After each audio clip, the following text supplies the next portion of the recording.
Hey guys, welcome back to the channel. This is story about what if Naruto has a high wind, water and lightning affinity part 1. Before I start, please do support for more amazing content and comments for part 2. Do consider to subscribe my channel and share my video to your friends and check out the description as well. Let's start the video. An actual lunch break was a rare occurrence for Sarutobi. Normally, lunch was eaten in his office, so being able to leave was a treat. It was also rare for his lunch break to actually line up with the actual lunch hours. His path today happened to bring him past the academy. Seeing some academy students run past, he looked in the direction they had come from. What he saw came as a rather unusual sight to the aged village leader. He saw a young blonde wearing orange sitting on a swing. The sight was not unusual, but the look on the boy's face was. The boy Sarutobi considered a second grandson, and hopefully his successor, was staring at the ground, not in depression or sorrow, but in deep thought, with just a hint of self-doubt. Wondering just what had happened, the Sandaime walked over. Is something the matter, Naruto-kun? You seem distracted. Hey Aji-san. It's just something I've got on my mind. Did something happen at the academy today? Not much. Just a lecture on famous or important shinobi in Konoha history. I didn't think it was that bad at first, but... What about it? It eventually turned into something like, if you're from a major clan, you're someone important. If you aren't, you won't amount to anything. I see. Are you giving up on your dream to replace me? Despite his light tone, Sarutobi was deeply worried.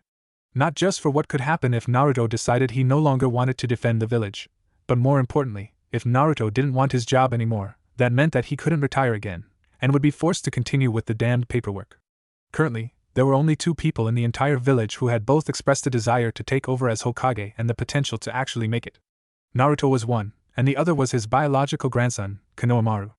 Danzo may want the job, but Sarutobi had made sure that no amount of scheming, even with the council, the entire village, or even the fire daimyo supporting him, would let Danzo get his warmongering hands on the office of Hokage.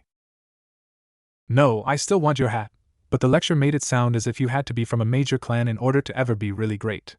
I think I know better than anyone else how hard it is to try to become a ninja without generations of shinobi in your family, or without clan techniques to learn. As Sarutobi listened, he was impressed by how mature Naruto could be when he wanted to. Sigh, if only you knew the truth. Well, maybe there is something I can do to help. He seems to be ready for at least part of it. Naruto-kun, after the academy lets out for the day, stop by my office. There's something I think you should have. Huh? What do you mean, Aji-san? You'll see. That was all the wizened old man said before he walked off to find lunch before he returned to the tower to face a seemingly invincible foe. 3 hours later, Naruto snuck towards the Hokage tower. Last time, he had tried to walk in like everyone else did. That didn't go so well, and Naruto found himself hanging upside down from a nearby tree while various villagers and some shinobi beat him. Luckily, the old man had heard the noise and intervened personally. He hadn't seen any of them since. When he got within sight of the tower, he looked and gave a sigh of relief. The 2 guards outside the tower were some of the nicer shinobi, at least from his viewpoint. 2 of the ANBU, Inu and Nico, were in plain sight, situated so that they could quickly stop anything that could happen since they were on duty. He'd be able to get into the tower unharmed. Forcing himself to ignore the glares he got when he stepped out into the street, he made his way to the tower, smiling at the guards as he walked in. When he got to the waiting room in front of the Hokage's office, the secretary told him to go right on in. Sarutobi was thanking the kami that while he had been out, his paperwork had only grown by about 25, instead of the usual 50 to 60. He looked up when he heard the door open, and broke out into a smile when he saw Naruto enter. Ah, good. You made it in safely. Sure did, Aji-san. The villagers didn't do anything more than glare since Inu-san and Nico-chan were out there. Well, take a seat and let's get started. Once Naruto had taken a seat, Sarutobi took a deep breath and began to organize his thoughts. Naruto, what I have to tell you is going to be very difficult for you, I would imagine. It concerns your parents. My parents? You know who my parents were? Why didn't you ever tell me? Yondaime himself, before he died, ordered me not to tell you any of this until I thought you were ready. Even now, I can't tell you everything. Some of it will have to wait until either you turn 16, or make Chunin, whichever comes first. That stopped Naruto cold. The Yondaime had ordered the old man not to say anything about his parents? What could have possibly made him do that? And there was still more that he couldn't find out until later? Are my parents still alive? That was probably the quietest he had ever been in his life. Sigh no. Your mother died soon after you were born. The QB attack sent her into premature labor, and the stress was just too much. She lived just long enough to name you, and died. Your father died fighting the QB. Naruto's eyes dimmed a little after hearing that, especially how his mother died. I see. Then what am I doing here? You're here to find out about your mother and her family, the Uzumaki clan. Naruto's head shot up. Wait, the Uzumaki clan? And what about my dad's family? Your father's side of the family is what you need to wait for. It was part of what I was told to do concerning you. I was told by the Yondaime that when I judged you ready, to tell you about your mother. When you met either of the requirements for your father's will, you would find out then. Wow, so what can you tell me about my mom? Her name was Uzumaki Kushina, heiress of the Uzumaki clan, from Yuzuno Kuni. That got a raised eyebrow from Naruto. Wait, heiress? And was my family named after the country, or was the country named for my family? Yuzuno Kuni was named for the numerous whirlpools which dotted her coast. The Uzumaki clan, before their demise during the collapse of the country, were one of the strongest clans there, as they were one of the few shinobi clans to be found there. Whoa. So I'm the last Uzumaki? You are the last known Uzumaki in existence. It's always possible that some of the other clan members survived. For that matter, you are also the last known member of your father's clan. I thought you couldn't tell me about him yet. You're right, Naruto-kun, I can't tell you much about him. I can't give you his name or whatever inheritance he may have left you, not yet. I can, however, share other, more general, information. Oh, so what else do I need to know? Since you aren't that far into the academy, I'll try to simplify this. The Uzumaki clan, in general, had either water or wine as their primary affinity, with the other one as their secondary affinity. This means that they could use Suiton and Futon Jutsu more easily than the other three types. One of the other pieces of information on your father's clan I can tell you is that they also shared these two affinities, although on occasion, some showed an affinity for Raiden as well. So do I have a Kekai Genkai or something like that? Well, I'm not sure about that, honestly. Neither of your parents' clans had one, but there is a possibility that the mixture of the two could result in one. We haven't noticed one in you yet, but that could always change later. I'll let you know if anything happens then. So, what made you decide I was ready for all of this, Aji-san? Our conversation earlier, at the academy. Both your parents and their clans believed that relying solely on Kekai Genkai or clan techniques was foolish. They also felt that such things did not merit special treatment. Naruto blinked at this. But in Konoha, that's exactly how things are. If you come from a clan with a Kekai Genkai, you're almost guaranteed to be treated like royalty here. The team is proof of that. How could my parents stand it? Sarutobi calmly nodded. They struggled with it. They hoped that they would be able to change that. They argued with most of the village on the subject. Both clans had believed for a very long time that over-reliance would eventually weaken the shinobi, and become more of a liability than an advantage. So, both clans made it a point to learn as much as they could in any area. They not only learned many different ninjutsu of all types, but Tai Dash, Gen Dash, Ken Dash, and even Fuinjutsu. They also expanded that philosophy into non-shinobi areas, too, learning many different crafts and skills. You come from two families of very self-reliant people, Naruto-kun. When I heard you talk about that lecture, I knew you were ready. At this point, Naruto was in shock, his jaw hanging open. In a little over an hour, he had learned a rather staggering amount about people he would never meet. He may not have any emotional connection to either side of his family, but he found that he was strangely determined to do his best to live up to their high standards. After taking a little time to gather his wits, he asked, "So what's next?" "Next come your mother's clan techniques." Seeing the look on Naruto's face, Sarutobi answered the question before it was even asked. "I said your parents did not approve of relying on clan techniques, not that they didn't have any. I have had the honor of seeing 6 of your mother's most powerful clan jutsu in action, one of which qualifies as an ARNK Kinjutsu, and have knowledge of a 7th, an S-rank Kinjutsu." Nothing could have removed Naruto from the office now. "Well, what are they?"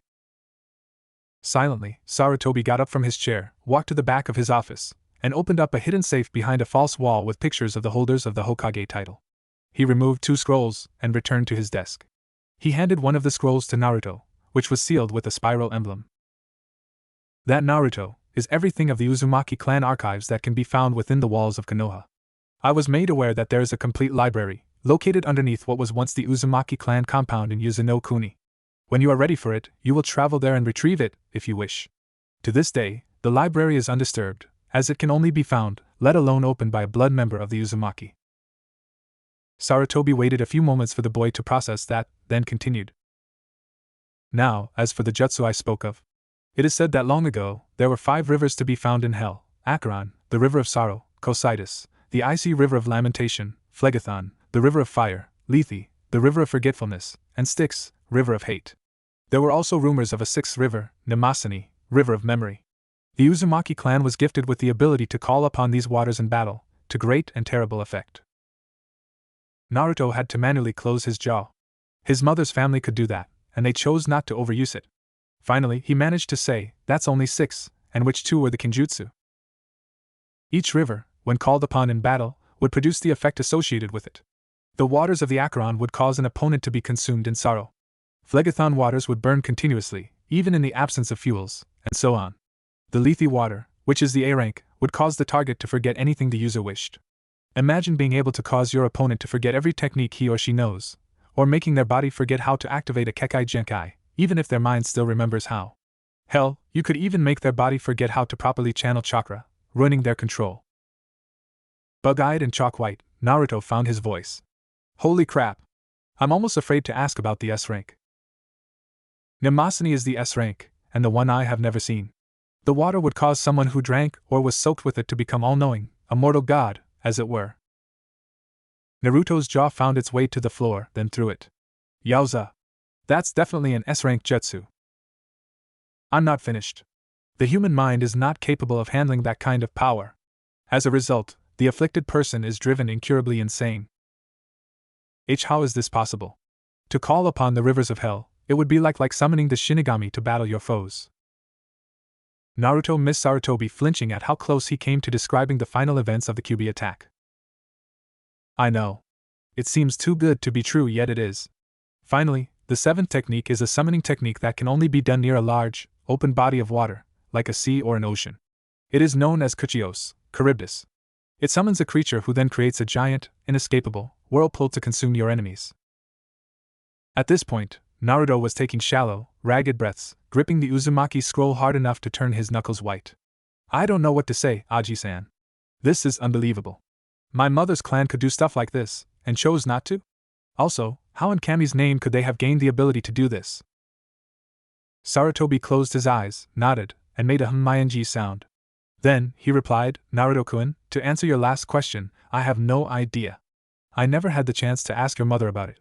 I would suspect that you might find the answer in the Uzumaki library when you're older. Alright. Now what's with the other scroll? Naruto asked, looking at the 2nd scroll for the first time. This is your father's clan scroll, your final inheritance when you are ready. I can't give it to you yet, but I want you to know what it looks like and where it is kept. That was Sarutobi's reply as he showed Naruto the emblem holding this scroll shut, wind blowing across the sea, creating waves. He then replaced the scroll in the safe, locking it, and hiding it once again. Why is that? I am a ninja, not to mention Hokage, and am required to be realistic. No matter how hard I may try, there is always the chance that I will not be the one to give you this. I may, sometime in the next few years, find someone to become the Godame, and retire again. You would then need to get the scroll from them. I am also an old man, and have lived well beyond the average life expectancy for a ninja. I may die before you meet the requirements to obtain your father's will. That sobered Naruto. Oh, so what now? I want you to channel some chakra into this. Sarutobi handed Naruto a white card, one side covered with seals. I've seen some shinobi use things like this. But they didn't have seals on them. Those are used to test one's primary affinity. This will analyze the strength of your affinity to all 5 elements. Okay. Channeling chakra into the paper, Naruto saw 5 different colored bars appear on a graph. Handing the card back to the Sandaime, he waited for the verdict. Well, wind is your primary affinity. Water is second, like I said it would be. You have a mild affinity for earth, not as strong as wind and water, but better than average. Fire and lightning, however, are almost beyond your grasp. It will take a lot more effort to properly learn, use, or master those elemental techniques. So if I want to use a lot of fire and lightning jutsu, they're going to be very difficult? Yes. It will take about 2 or 3 times more effort than someone who has it as a primary affinity. Huh. Well, I really don't know how much more I can handle. A smirk found its way to the old man's at this. Then this should be good for a laugh or two. One last thing, before you go, then. When you eventually get married, it would be best for her to be a wind or water affinity as well, if she's a kunoichi. He wasn't disappointed. That proved to be enough to snap Naruto's mind, and he blacked out, falling out of the chair. Ah, that was worth it. Chuckling, Sarutobi got Naruto over to a couch on the side of his office, one normally reserved for when he needed a break, but couldn't leave the office. Half an hour later, he heard the moans and groans signaling Naruto's return to consciousness. What in the elemental countries happened? Heh. You took in a little too much in one sitting. Yeah, I'll be going then. I want to start reading this as soon as I can. Actually, that's a storage scroll. Inside are seals containing pretty much everything your mother wanted you to have now. I'd imagine inside you'd find information on clan policies, taijutsu styles, other clan jutsu, and things like that. You might even find pictures or a journal. Oh, cool. I'll have to visit if there's something I don't understand. For some reason, the academy teachers don't answer my questions. Sigh, I don't believe this. I'm too old for this. Feel free to visit when you can. You'll probably get some experience in my job if you do. Cool. One thing I want to figure out is how to take care of all this paperwork. You always seem to be doing that whenever you're here, and I don't want to be stuck in here all the time. Naruto-kun, if you can find a way to defeat this paperwork, I will personally train you to take over for me. That got a big grin out of the boy. Be careful. I might just take you up on that offer. If you can show me a way to finish this up in less time, you will have earned it. I'll see what I can think of then. Bye, Aji-san. With that, Naruto headed off for Ichiraku's then home. It had been 2 weeks since the Hokage had given Naruto his mother's inheritance. Naruto had put the time to good use. He had read through the clan information several times, making trips to visit Sarutobi when he needed something explained. Between the scroll and the sandame, he had figured out how his mother wound up in Konoha. 5 years before Naruto's birth, the Uzumaki clan, before the demise of Yuzuno Kuni, decided that there was a very good chance that the clan would be destroyed. As a result, they decided to put a fail-safe plan into action. Favors were called in, and it was arranged for one member of the Uzumaki clan to travel to and reside in each of the 5 great ninja villages. That way, regardless of what happened to the majority of the clan, someone, in theory, would be able to preserve and restore the clan. Sarutobi filled in the gaps as to what had happened to the other 4. The clansman sent to Kirigakure was unfortunately caught up in a riot resulting from the Bloodline Massacre. Since the Uzumaki had no Kekai Genkai, he wasn't a target. He was a bystander who was in the wrong place at the wrong time. The Uzumaki sent to Kumogakure had run afoul of the Reikage supporters. Even back then, the Reikage had lusted after the Byakugan of the Hyuga clan, believing it would bring them power. The clan member had, true to the Uzumaki beliefs, made several arguments over how the Byakugan and the Jukin alone would not ensure a rise in power. Later, she was found dead, having been tortured and mutilated horribly. By this point, the rest of the clan had fallen, so there were no worries over breaking the contract ensuring her safety. The third person, who, according to Sarutobi, was Naruto's cousin, had been sent to Iwagakure. He never arrived.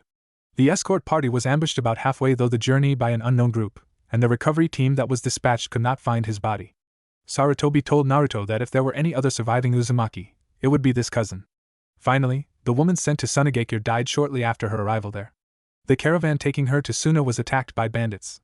She helped fight them off, but a bandit struck a lethal blow. She died 2 days later in the Suna hospital. Naruto was now preparing to try and learn some of his clan techniques. He was annoyed to find out that more than half of the jutsu listed as Uzumaki only could only be performed near a large body of water, like a sea or ocean, or lacking that, a deep, fast-moving river. One such jutsu was the Naruto no Jutsu, which simply couldn't be performed in landlocked Konoha. That one he had really wanted to learn, if only because it had his name on it. He had also gotten Sarutobi's help preparing him for the day he would be ready to learn the 6 river techniques. The scroll with the information on them had included a set of seals that needed to be applied somewhere on the body in order to use the techniques. The seals themselves were nothing more than the sets of kanji for the attributes of each of the 6 rivers, hatred, sorrow, etc., and when properly applied, looked like tattoos. When asked where he wanted them, Naruto had them placed between his shoulders. Right now, he was getting set to try one of the chakra control exercises specially developed by the Uzumaki clan. While the academy teachers had shown the students one involving a leaf, he wasn't doing so well with it, and the teachers would berate him for his lack of progress, when they weren't ignoring him outright. Then he had read in the scroll that, by default, an Uzumaki had poor chakra control using the standard control exercises, until they had at least attempted the Uzumaki ones. Hoping that this would remedy his troubles, He had spoken to the old man, and now Inu-san was accompanying him to an empty training ground. According to the scroll, the exercise required a naturally formed whirlpool.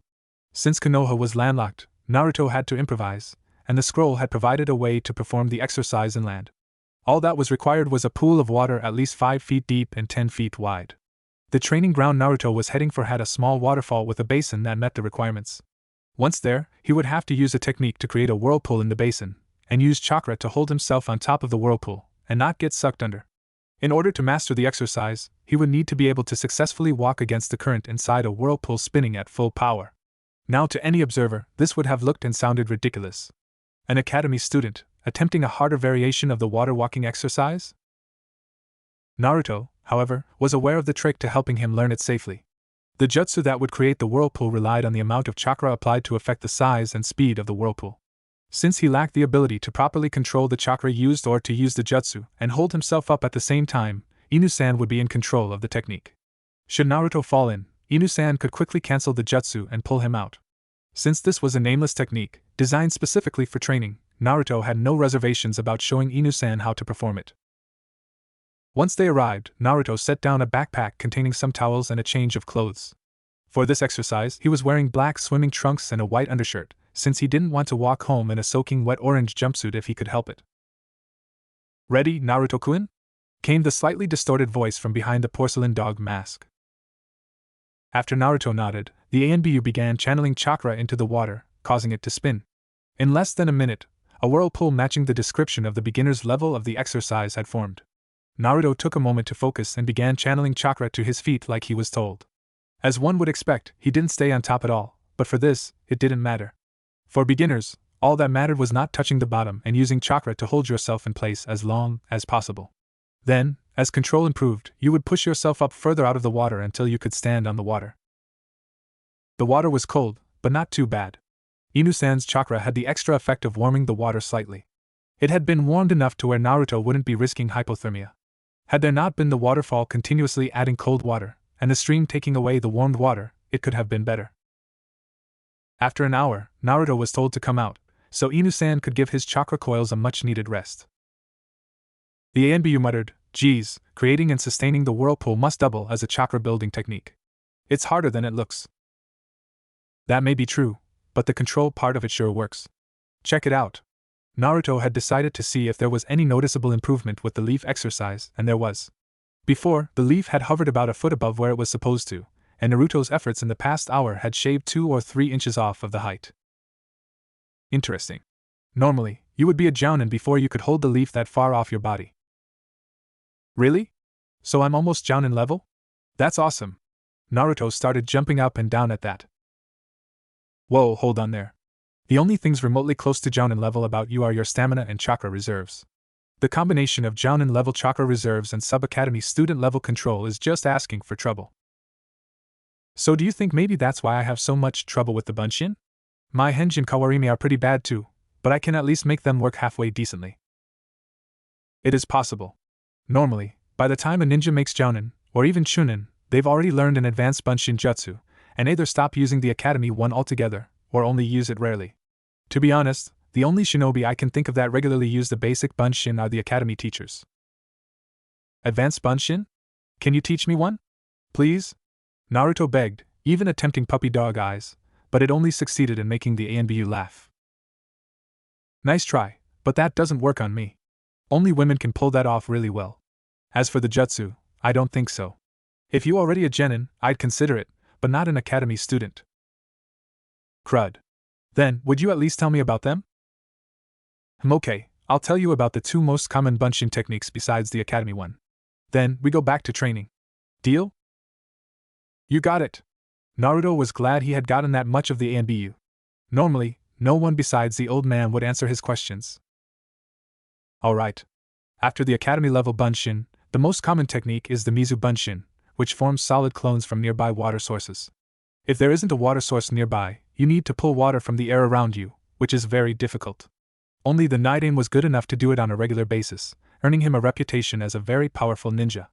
After that, there's the Tsuchi bunshin. Again, it forms solid clones, this time out of the ground around you, so it can be used in more places. Now then, back into the water. Okay. Thanks for the info though. Should I try holding myself in place longer, or start trying to push myself out of the water? Well, whatever you do, don't go one way or another. In order to master this, you need to be able to do both at the same time. You can't do that if you don't try to combine the two at some point before then. Right now, I'd focus more on staying in place more, and try to raise yourself up a little bit. Oh.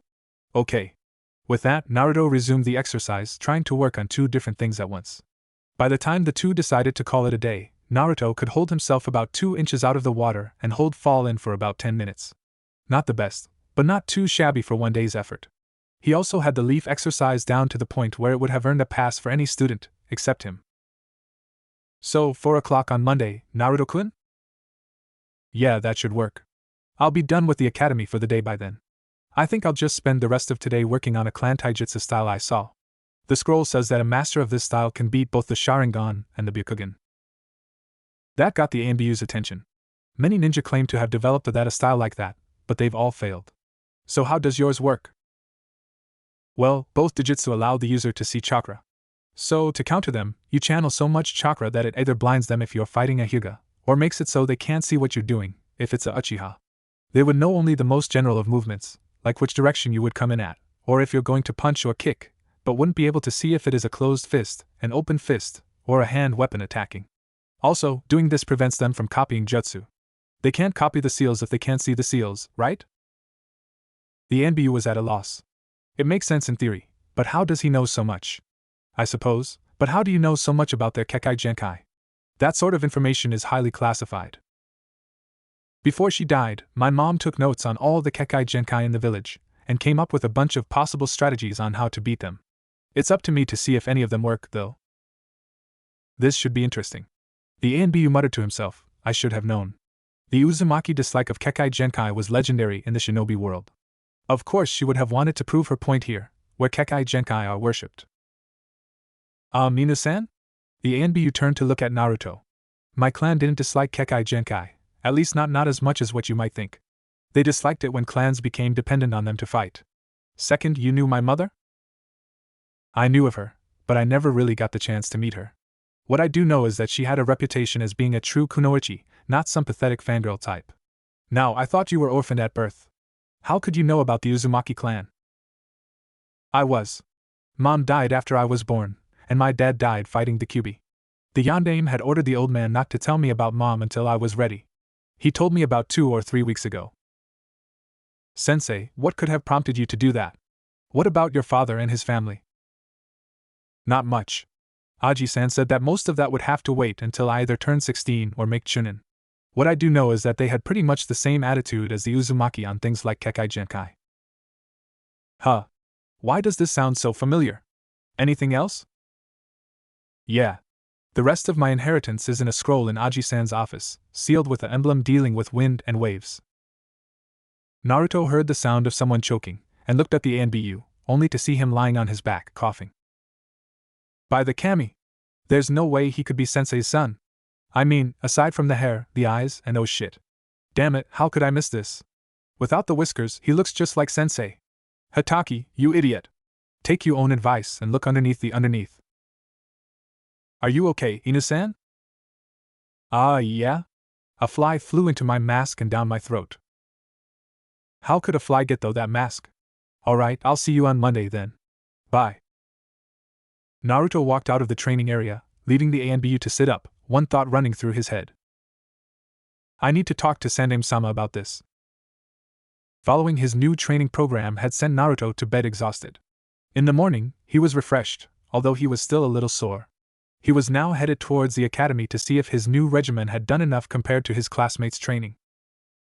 Meanwhile, over at the Hokage Tower, Sarutobi was about to have an unexpected visitor. Sandaime-sama, Inu-san is here to see you. Sarutobi looked up from his paperwork to his receptionist. There wasn't too much paperwork to do at the moment, but the day had just started, and the village certainly had enough trees to generate more. I wasn't expecting this at all. Send him in. Bowing, the receptionist backed out of the office as an ANBU in a dog mask walked in. Good morning, Hokage-sama. Morning, Kakashi-san. No book today? This must be serious. I believe it is. It has to do with Naruto. I see. How did his training go yesterday? Very well. He is as good as can be expected from someone still in the academy. Also, the whirlpool technique apparently doubles as a chakra building exercise. Just from those few hours I was performing it, my reserves grew a noticeable amount. Yet that isn't what I was here for. Then what brings you here? I'll be blunt, Hokage-sama. Is Naruto my sensei's son? That got an eyebrow to rise from the sandame. An unusual question. Why do you ask? When we took a break, Naruto told me about his inheritance from his mother, and said that his father's will was in a scroll in your office, sealed with an emblem of wind and waves. Sensei was the only person in Konoha with that type of family crest. Also, once I got a good look at him, he looks too much like Sensei for it to be coincidence. Is there something I should know? I hoped he would have had more sense than to tell someone else about that scroll, but he is only 10. At any rate, you're right. He is the son and heir of Namikaze Minato, Yandame Hokage, as well as Uzumaki Kushina. He is the last known living member of both clans. Why wasn't anyone told? It might have helped him get adopted. Surely Sensei could have arranged that for his son, rather than trust the villagers. Minato didn't trust the villagers. Wait, what? He said he wanted Naruto to be seen as a hero. Doesn't that mean he had faith, however misguided, in the village? Yes and no. Yandame believed in the village, but not the villagers. There is a difference. He was willing to lay down his life to protect the village. However, he was well aware of the fact that most of the villagers would probably ignore his dying wish. Yet, he gave them a chance to prove him wrong, by honoring his wish. So far, he's been proven right. He also made sure that Naruto couldn't be adopted, and set penalties in his will in case anything should happen to Naruto. He made sure Naruto couldn't be adopted? What penalties? You lost me, Hokage-sama. If Naruto were to be adopted, his new parents would have complete control over his inheritance from both his mother and father. What would stop them from killing Naruto after that, and keeping everything? That was how Yandame saw it, so he made it impossible for anyone, even me, to adopt him under most circumstances. I'm sorry to admit he seems to be right about that as well. And these penalties you spoke of? I'm not aware of all of them, but I know of some. There is a stipulation in the will leaving a very sizable amount of money to the village. It can only be accessed by Naruto himself when he turns 18. He also has final say in whether or not the money is ever given to the village. So the village could be stabbing itself in the foot for all we know. Why wasn't Naruto sent outside the village then? He could have lived the life he wanted for him elsewhere. The contract with the Uzumaki clan prevents that. When Kushina died, the contract passed on to Naruto, guaranteeing him residence within the village. Much as they might want to, the council can't exile Naruto or order his death, under any circumstances. Should either happen, we would lose much of our funding. Except for Naruto, isn't the Uzumaki clan dead? How could our funding be cut? There is one member who hasn't been located. Anyway, the contract was made using the Fire Daimyo as a middleman. Should anything happen to Naruto while he is within Hai no Kuni, short of death by an attacking foreign nin, or if he should die in the Chunin exams, the Daimyo is to cut our budget by about 30%, as is stated in the contract.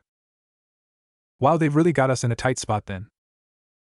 Yes, they do. The question remains, what are you going to do now with this information?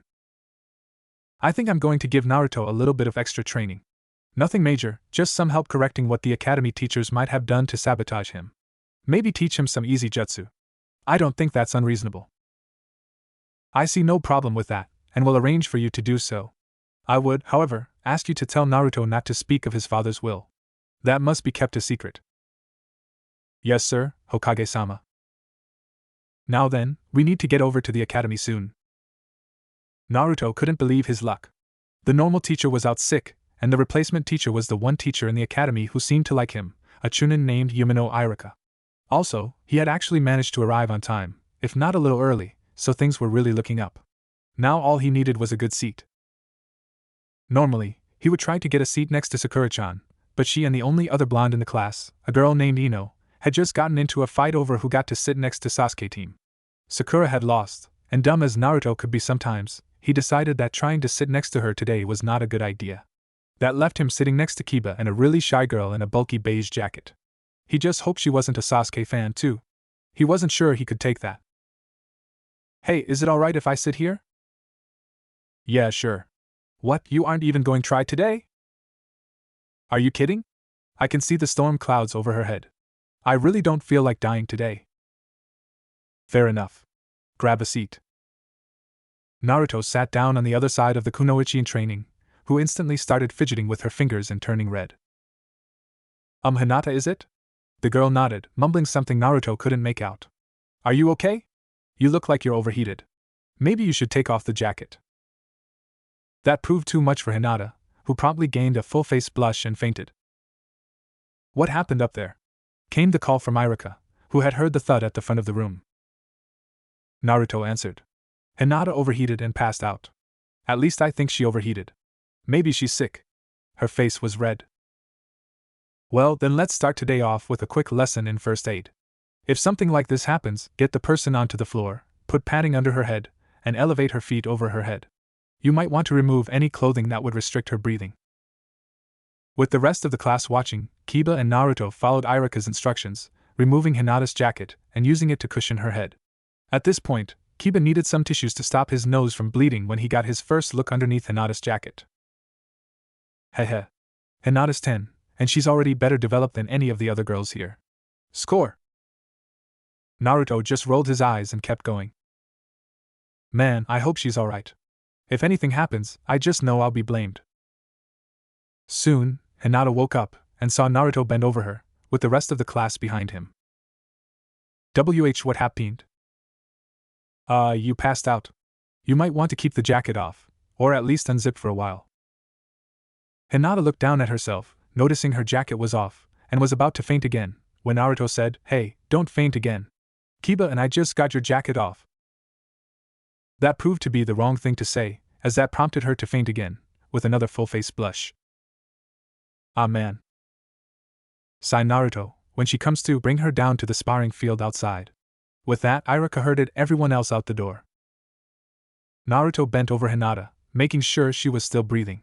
However, he got too close, and Hinata latched onto him, hugging him to her. Naruto's thoughts were all over the place. Oh crap, oh crap, oh crap. This is bad. Actually, this feels kinda nice. Hey, she smells like lavender. I love you, Naruto-kun. Naruto went white at that. What did she just say?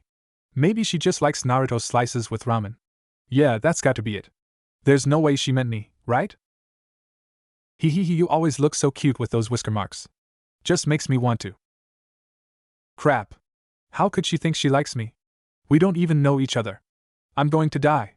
And I don't want to die. Naruto managed to wiggle out of Hinata's clutches right before she came to. And Naruto-kun?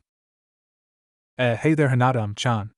Irika-sensei says we need to get down to the training field. Are you going to be alright?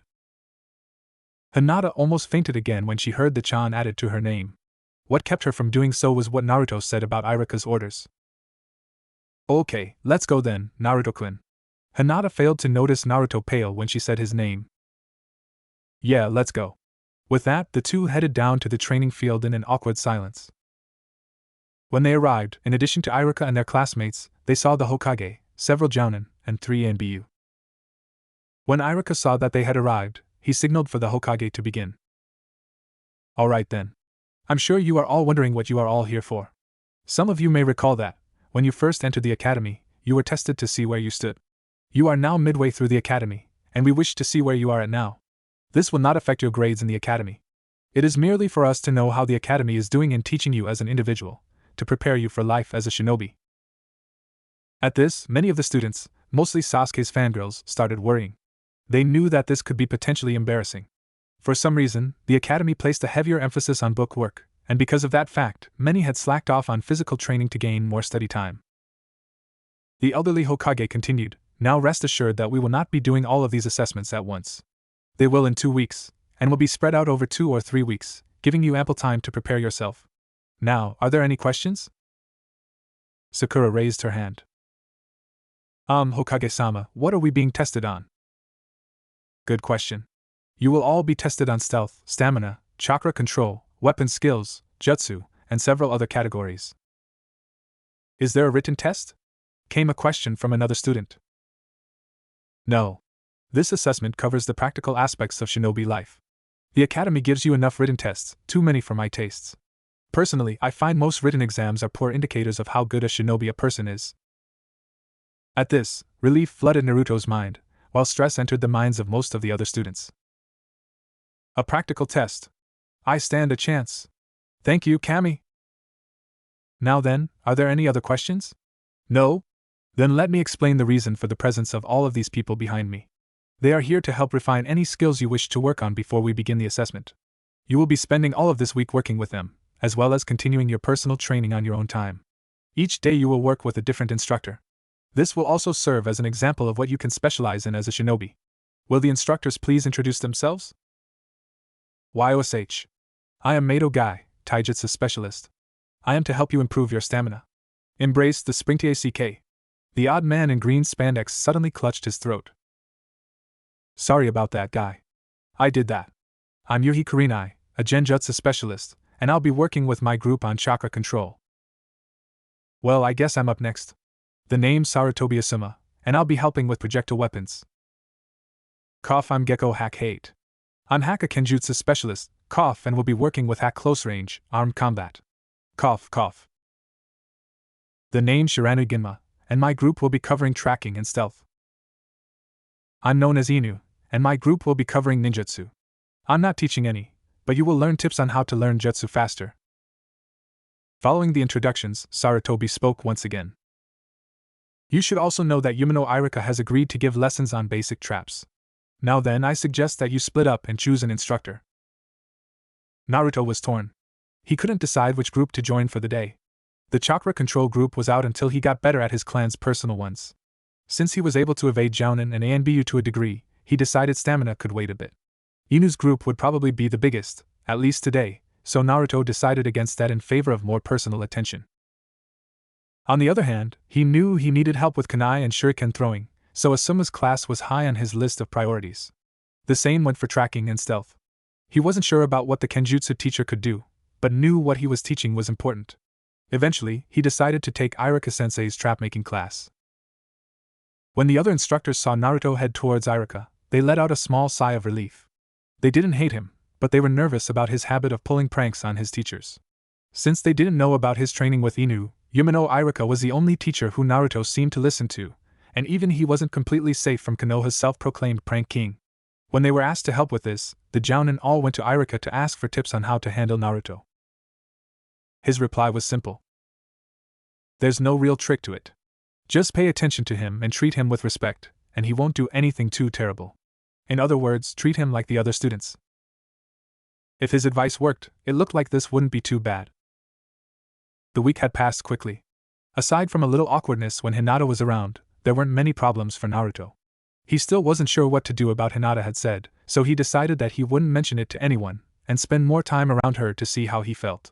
What he was sure of was that Hinata was nice to be around, if a little too shy. Once the other instructors saw that Irika's advice was good, they warmed up to Naruto. Apparently, either Inu or the Hokage had told Kurinai about the Uzumaki exercises. When she talked to Naruto about it, she commented about how even Jounin would have trouble with something like that, and asked how an academy student could even attempt it. Naruto responded that until he had enough control to do the water walking exercise, the point was to hold yourself in place without touching the ground, and then push yourself out of the water. That left Kurinai and the other instructors, who had listened in, wondering if they could benefit from the exercise any. Naruto's private sessions with Inu-san had changed slightly. Instead of focusing only on the control exercises, the ANBU had also begun helping with the other aspects of being a ninja. Some of it, like a mini lecture on the meanings of all the hand seals and their effect on a jutsu, went completely over his head, but Inu-san said he would understand it eventually. He was also given basic training in the use of weaponry beyond kunai and shuriken, although Inu-san had helped him with those as well. After a discussion between Naruto, Inu-san, and the Hokage, Naruto was being given a chance to learn one of the two advanced Bunshin techniques Inu had told him about. Initially, Sarutobi had been against it, asking why Naruto should learn an advanced technique before he could use the basic version. Inu replied that Naruto already had better control than most of the other students, but still couldn't perform a basic Bunshin. After Naruto discovered he could now properly perform the leaf control exercise, Inu had him begin a new exercise, tree climbing, in addition to continuing the whirlpool one. He was nowhere near done with it, but it still put him slightly ahead of his classmates. After hearing that, Sarutobi thought about it for a second, wondering aloud what the problem could be, although Naruto was the only person in the room who was unaware of the real reason. Finally, Sarutobi relented and asked whether Naruto should try Mizu Bunshin or Tsuchi Bunshin. It was a tough call. Mizu would work with his affinity, while Tsuchi would work well just about anywhere he went. Eventually, it was decided to try and teach him Tsuchi Bunshin, as his eventual teacher would probably know the more common Mizu Bunshin. Now the three of them were in Naruto's usual training spot, so he could learn the jutsu in secret. Sarutobi, despite his faith in Naruto's potential, still felt that he needed the basic Bunshin before he could move on. He had to admit, though, this did stand a chance of working. He was well aware that the definition of insanity is doing the same thing endlessly, expecting different results. Regardless of how Naruto performed, he would still have a new jutsu to work on. He was never so glad to be wrong. After maybe 5 or 6 minutes of Inu showing him the sequence of seals and Naruto duplicating them, Naruto was ready to try. With a cry of Tsuchi Bunshin no Jutsu, his first attempt was underway. It was a remarkable attempt from an academy student. A large amount of earth gathered near Naruto, and an arm extended from the mound, flailed around, and dissolved back into mud. With a little coaching, he was able to manifest the entire upper half of his body for a second try. 5 tries later, he had the technique down. Well, I'll be. Congratulations, Naruto-kun. You proved me wrong. That is a proper Tsuchi Bunshin. Now you just need to work on forming them faster and in greater numbers. Alright. A new technique, just in time for that assessment. That reminds me, how come last year's class didn't do this? For several years I have been arguing with the council over the academy standards and curriculum. I feel that the academy standards have relaxed too much lately. The focus on book work doesn't help either. This year, for some reason, the council gave in and agreed to an assessment of a class halfway through the academy. A set of standards was created for what should and should not be possible of those students. Should the majority of your class not meet those standards, the curriculum will be changed for the next year, in an attempt to fix the problems. I don't know, Aji-san. I'm guessing they did it so the Uchiha could show off. As if his ego wasn't already the size of the Hokage monument. Perhaps he is a bit arrogant, but hasn't he earned that right? Naruto could tell there was something important behind that question. How has he earned it? He's treated nice because he's the last Uchiha. The teachers always try to help him, even though he won't accept it. Then, when I ask for help, they throw stuff at me and tell me to go away. The way I see it, the only thing he's really earned is his class ranking. Sarutobi cracked a small grin at that. Once again, the Uzumaki mindset surfaces. A determination to earn what you have, rather than have it given to you. You might be right. Sasuke is treated very well, but he has earned very little of it. Some of it stems from the fact that he watched his family die in front of him at the hands of his brother, and is acceptable, to a point. Much more, however, may come because he is as a result of that, the last Uchiha. One of Konoha's greatest weaknesses is the very issue we spoke of before I gave you the Uzumaki scroll. Then, when I become Hokage, I'm going to change it. I don't know how, but I'll do it. I wish you luck. The clans have grown used to their privileges. They will not give them up easily. Naruto-kun, I have a question for you. Inu spoke up. What is it, Inu-san? You are listed as the dead last at the academy, and are generally viewed as a smiling idiot. Right now, however, you aren't acting like either. What is going on? Naruto cracked a grin. That's easy. Isn't one of the points of being a good ninja to be underestimated by your target? And isn't another point not showing what you're really capable of? He got nods from both shinobi. Well, isn't the best way to do both to be seen as an idiot? The rookie of the year is expected to be the best out of his year. The dobe is supposed to be the worst, and is underestimated. This makes it easier to surprise your opponent. So, just how much of your performance at the academy is this act? The academy? Not much. I honestly suck at paper tests. So parts of your personality are just an act. What about the orange? Naruto's smile dimmed a little. Sort of. It gets me attention, and I know it looks stupid. It's also my favorite color, and it's all any store in the village will sell me. That got the attention of the two adults. The elder of the two spoke. I wish you had told me sooner, Naruto-kun. I could have told you where you could buy something else. I've been to every store. Most chase me out, calling me demon and threatening to kill me. Well, I could have arranged to order you some clothing and other supplies from outside the village. Naruto perked up at that. Really? Could you do that for me, then? Just what you think would work. Certainly. Since part of your monthly stipend is meant to cover clothing and supplies, I'll just take the money from there. Thanks, Aji-san. You're the greatest. I try. The assessment had come, and was now almost over. Naruto had done well, better than just about everyone else. He guessed that most of the judges had wanted to fail him on everything, judging from their glares. Unfortunately for them, with the Hokage serving as another judge, they were forced to grade honestly. The last section was today, and it was the jutsu test. What they had to do was perform their best jutsu. Some would only be able to perform one of the academy jutsu, but some would attempt one of their clan techniques. The Uchiha had just pulled off a katan technique of some kind, and everyone started clapping, some louder than others. Next was Naruto, and finally Yamanaka Ino. When Naruto's name was called, the audience began muttering. Naruto was planning on doing the Tsuchi Bunshin, as it was one of his most reliable techniques at the moment. His second best was Futon, de Tapa, which he had found in his mother's jutsu library from the scroll. After that came the other two academy jutsu. What got on his nerves most were the comments from his classmates. The dobe's gonna make a fool out of himself in front of the Hokage. Naruto sucks, doesn't he, Sasuke-kun? HN Dobe. Naruto's fists clenched as he tried to block the voices out and calm down. Unknown to anyone, one of the seals on Naruto's back began to glow. The kanji for ice. Naruto was about to start yelling like a little kid, shouting at his classmates to shut up, when he felt a strange feeling come over him. A cold, almost frigid, sensation ran through his veins. Acting on instinct, he extended his arms and called out the technique's name. Uzumaki Hijitsu, Yomi no Ukuwa, Kositis. From his hands spouted streams of water. Whatever the water came into contact with was instantly covered in an inch of solid ice. The entire audience was silent. Calmly, the Hokage stood, and made his way down to where Naruto stood, avoiding the spots of ice in his path. He walked over to an object that had been caught by the jutsu. It was a kunai, thrown by someone in the audience. Caught by the jutsu in mid-flight, it was now frozen to the ground. Examining it, he had one thought. What idiot tries to kill someone in front of the Hokage, and with a kunai that has the owner's name engraved in it? His attempts to free the kunai manually failed. Resorting to Keton Jutsu, he noticed that the ice was rather stubborn, requiring more heat to melt it than normal ice would.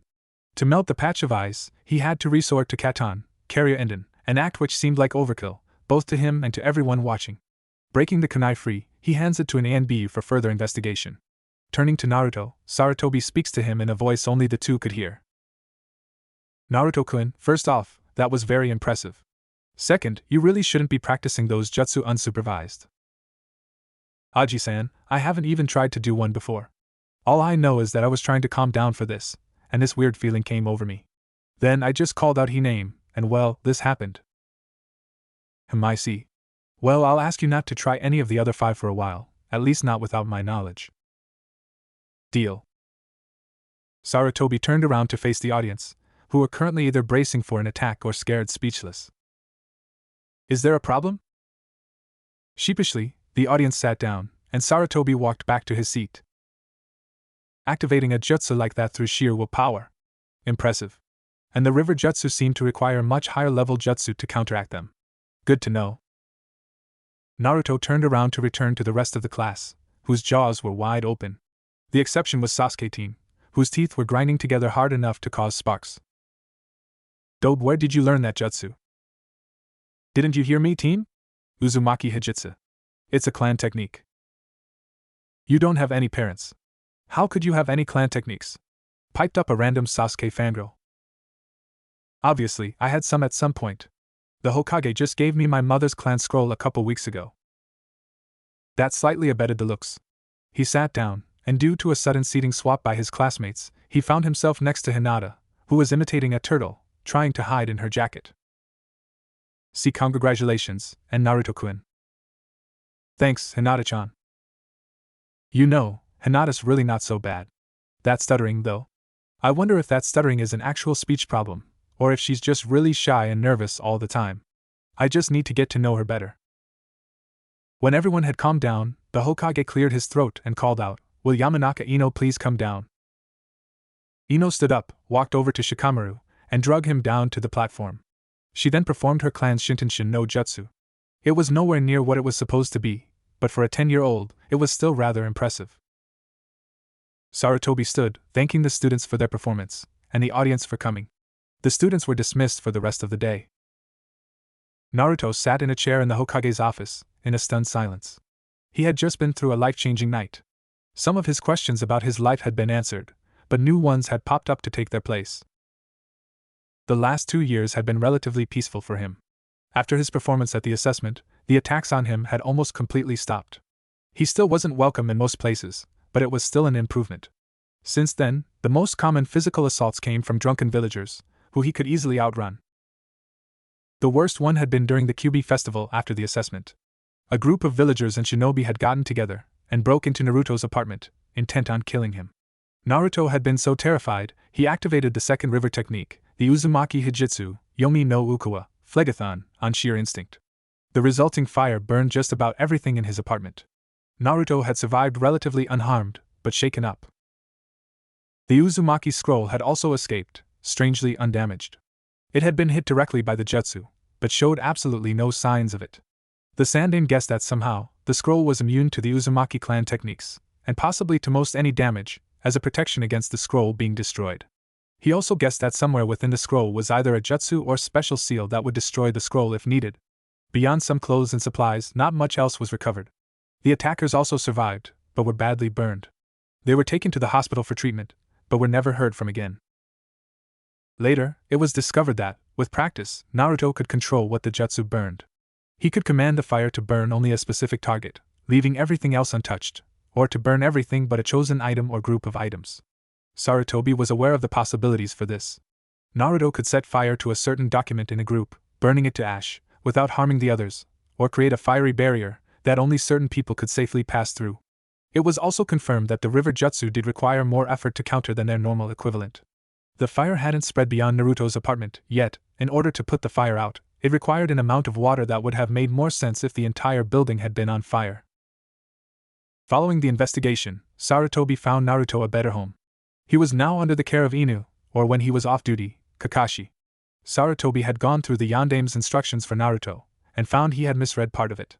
Naruto still couldn't be adopted by anyone, but there were 3 people Yandaime trusted to take Naruto in, if need be. Sarutobi himself was one, Kakashi the second, and Minato's sensei, Jiraiya, was the third. He apologized profusely to Naruto for what had happened. Naruto didn't care, he was just happy to have some idea of what family life was like, even if it was just with someone who had become an older brother figure to him. Living with Kakashi, Naruto learned about the implanted Sharingan. This prompted the two of them to test out Kushina's theory on how to defeat it. Experimenting revealed that the Sharingan's ability to see chakra did take precedence over the ability to copy jutsu, at least with Kakashi's eye. With some minor adjustments to her original ideas, Naruto was able to prevent Kakashi from seeing what jutsu he was about to perform. Basically, Naruto had to channel extra chakra to his hands, but not use it in the jutsu. This would blind the Sharingan as to what was happening. However, Kakashi did warn Naruto that it was possible that a real Uchiha could somehow counteract this weak spot, as they would have better control over their Sharingan than he did. Since the fire, Naruto's wardrobe had changed drastically. Most of his old orange jumpsuits had burned. Of course, he hadn't worn any of them in some time, but had kept them since no one else would want them. Sarutobi had done as he said and ordered several sets of shinobi clothing in Naruto's size. His new normal clothing made him look like a chunin, but without the vest. Now, the only orange on him were 2 stripes on the inside of his sleeves, since he still wanted some orange in his clothing.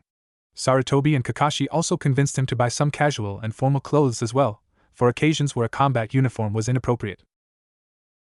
Naruto's experience at the academy had also improved slightly. His book grades were still awful, but were better than they had been.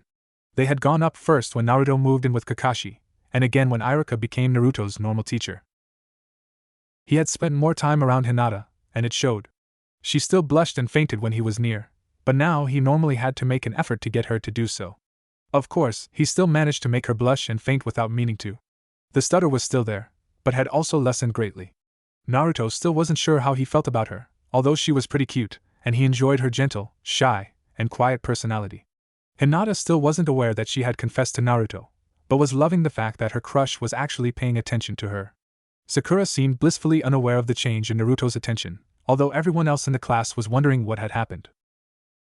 The kicker had come on the day of the Genin graduation exam. With the exception of the written exam, Naruto had passed all the parts of the test. He had gotten a good laugh during the jutsu portion on the test. It had been the dreaded bunshin, which he still couldn't do. However, he had managed to keep the fact that he knew an advanced bunshin jutsu a secret the entire time, as a trump card. As he was headed down to take his turn, Sasuke team had started insulting him. In retaliation, Naruto created two Tsuchi Bunshin outside, which entered the academy and then entered the classroom, walked over to the Uchiha. One held him down, while the other gave him a wedge. Both then dispelled themselves, pouring mud onto the Uchiha. The reactions of his classmates were mixed. At first, there was stunned silence, then the noise level rose dramatically. With the exception of Hinata, every girl in the room wanted Naruto dead. However, the other boys, except for Sasuke team, had broken out into laughter. Shino was the other exception, though those sitting near him swore they had heard him chuckle. Kiba began bowing down to Naruto, laughing while chanting, "I'm not worthy." Having heard the noise, both Iruka and Mizuki had come into the classroom, to see the rookie of the year covered in mud, glaring at Naruto. After they figured out what had happened, they asked where he had learned such a jutsu. Naruto simply replied that he had a private tutor. Iruka promptly passed Naruto on the jutsu portion, and gave Naruto his new Hitite. Mizuki sent Sasuke home to shower and change. Afterwards, as Naruto was leaving, Mizuki had approached him, and asked to speak with him in private. When they were alone, Mizuki said that despite passing the practical exams, and earning the headband, Naruto's poor score on the written test meant that he would have to stay in the academy another year. Unless he managed to pass a certain makeup test. Something about the test rubbed Naruto the wrong way, and he decided to ignore Mizuki's warning about not telling anyone, and talk to Kakashi. After hearing Naruto's story, the two of them went to see the Hokage. Naruto then retold his story to both Sarutobi and Iruka, who had been summoned by Sarutobi to give some information on Naruto's exam results. Iruka stated that if Naruto's overall score had not been high enough to pass, he would never have been given a Hitite. That statement cemented Mizuki's status as a traitor. A plan was then hatched to catch Mizuki in the act. Naruto would be given the Forbidden Scroll, with a hidden seal that would destroy the scroll if it was separated from Naruto by a distance of more than 20 feet. It had to be the original, in the unlikely event Mizuki knew what jutsu would be inside. Beyond that, everyone would act as they normally would, from the Hokage alerting all active shinobi to the scroll's theft, to Iruka trying to track Naruto down. The main difference would be that both Iruka and Kakashi would know exactly where to go, and the Sandaime would be watching from his crystal ball. It had gone off flawlessly. Naruto arrived early, and acting as he had been told to, began to sit down and try to learn a jutsu from the scroll. He chose Kage Bunshin to learn tonight, and quickly took notes on some of the others listed, ignoring the jutsu listed as needing high chakra control or being part of some really complex jutsu. Mizuki had shown up as planned, and things went to hell from there. Despite both Iruka and Kakashi being there, Mizuki managed to evade capture long enough to break the law concerning Naruto. After hearing that, Naruto was stunned. He knew why he was hated, the explanation for everything that had happened to him. Iruka and Kakashi, who had gotten hold of Mizuki, and the Sandaime, who was watching the entire time, were very nervous. This was a crucial moment for Naruto and the entire village. Depending on what happened next, Naruto could either rise above everything that had happened, or become the demon the villagers thought he was. While Naruto's thoughts were running in circles, Mizuki got in a blow on Iruka, trying to break free. The cry of pain shook Naruto out of his personal problems. He saw what was going on, and his eyes flashed red for a second, before returning to their normal blue. Once Naruto roared Tajua Kage Bunshin no Jutsu, Mizuki instantly lost, after he stopped to stare at the small army of clones that had been produced. Kakashi seized the opportunity, knocking the traitor out cold. After turning in Mizuki to the ANBU at the Hokage Tower, the three ninja entered the Hokage's office for a debriefing they wouldn't soon forget. Surprisingly to the three older men, Naruto took the revelation about the Kyuubi in stride, or at least better than they thought he would. His only question on the subject had been to ask why he had been chosen. Choosing his words carefully, not wanting to reveal the other half of Naruto's lineage to both Naruto and Iruka, Sarutobi told him that the ceiling needed a newborn, and Naruto was the only child born that day. If Naruto hadn't been used, the village would have been destroyed. Faced with that reasoning, Naruto grudgingly accepted what had been done, for the moment. He knew that except for letting him vent, it would do no good to complain about what had already been done, and would only make him look and sound like a little child in front of three of the most important people in his life. After he returned the scroll, the meeting became a more typical of a debriefing. It was decided that this would be ranked as an A-rank mission, and would be listed in all three of their files as a success, with an appropriate reward. While an A-rank mission wasn't unusual for Kakashi/Inu, it would look very good for Iruka, who had spent the last few years teaching full-time at the academy, something which normally caused one's skills to atrophy. Naruto's reputation as a new shinobi could also benefit, given how rare it was for someone with so little combat experience to survive an A-rank mission, let alone make a significant contribution to its success. Naruto felt a tap on the shoulder, breaking him from his thoughts. It was the Hokage, with Kakashi and a bandaged Irika still sitting, looking worried. Naruto-kun, are you alright? Why, yeah. Sorry for worrying you guys. It's a lot to take in at once, you know? I understand. Why don't you go home and get some rest? I'm sure you could use it. Yeah, I guess so. But Aji-san, I have a question. What is it? When I used Kage Bunshin, and the clones dispelled, I felt this weird rush in my head. It kind of hurt. What happened? Well, you see, Kage Bunshin is a multi-purpose jutsu. Used in training, the clones can work on chakra control and reserves, weapon skills, and jutsu, and when they dispel, you gain all the progress they made. The catch is, physical attributes, like stamina, can't be increased using this method. The original needs to do that personally. In combat, the clones have the ability to mold chakra and use jutsu. They just don't have the full extent of your reserves or control. It is also a useful scouting jutsu, because anything they learn is absorbed by you when they dispel. Your weird rush was you absorbing that information from all your clones. Oh. After a second, Naruto began to process the explanation and began to arrive at a conclusion. And we all know what it is. So why don't you use them to help with your paperwork? Sarutobi blinked. The clones don't last very long, even if they aren't in a fight. It would work, but I would have to create a new one every few hours. Okay, but even if you only create one clone, and split your paperwork with it, you'd be done twice as fast, right? Sarutobi stood there for a few seconds. Then his eye began to twitch, and finally he put his head in his hands. I don't believe this. I've known that jutsu for over 40 years. I'm the professor of jutsu, and yet a 12-year-old genin, who hasn't even been out of the academy a full day, sees a use for it I've overlooked. I'm too old for this shit. Naruto sprouted a grin that was threatening to rip his face apart. Hey Aji-san, remember that promise you made me when you gave me my mom's clan scroll? I think I just held up my end of the deal. That got a chuckle, followed by a full peal of laughter from the Hokage. That you did, Naruto-kun. That you did. Seeing the curious looks from Kakashi and Irika, Sarutobi said 2 years ago, I gave Naruto-kun his mother's clan scroll. During that, I told him, completely serious, that if he could find a way for me to defeat the seemingly invincible enemy known as paperwork, I would personally train him. Naruto-kun has held up his end of the deal, so I will hold up mine. Irika's jaw was on the floor, so Kakashi spoke for both of them. Hokage-sama. No offense, but how could you promise something like that? Why not? If he found a way to do so, I would be free to train him. As it stands, I'll not only be able to do my job here and train Naruto, I can spend time with my family. I might even be able to sleep at night for once. Now Irika spoke up. Okay, Hokage-sama, but with Naruto becoming your only student, that leaves us with an unbalanced number of students. Good point. Who would be the next in line to become a genin? A boy named Sai, Hokage-sama. He joined the class about 2 weeks ago, so his grades are rather low in comparison. Odd. I don't remember giving permission for someone to join your class.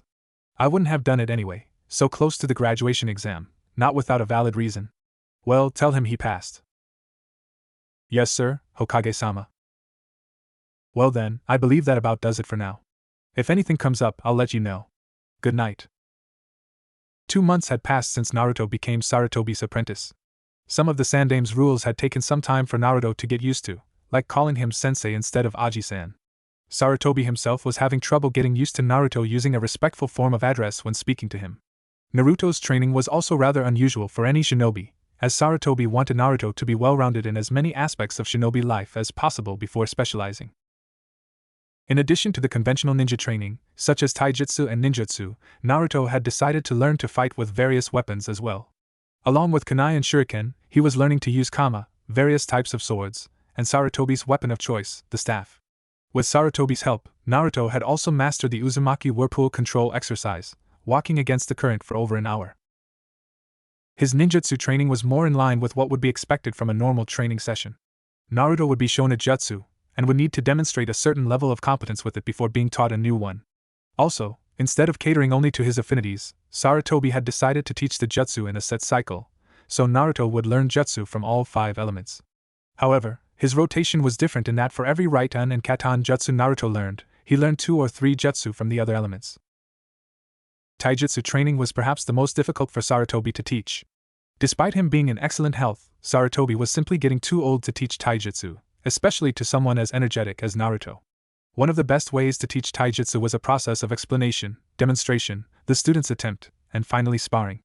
The first two Sarutobi could handle, and the third would be no problem, but if he were to engage in a spar with Naruto, he would be too sore to move afterwards. It seemed to be one of the few drawbacks to only having one student.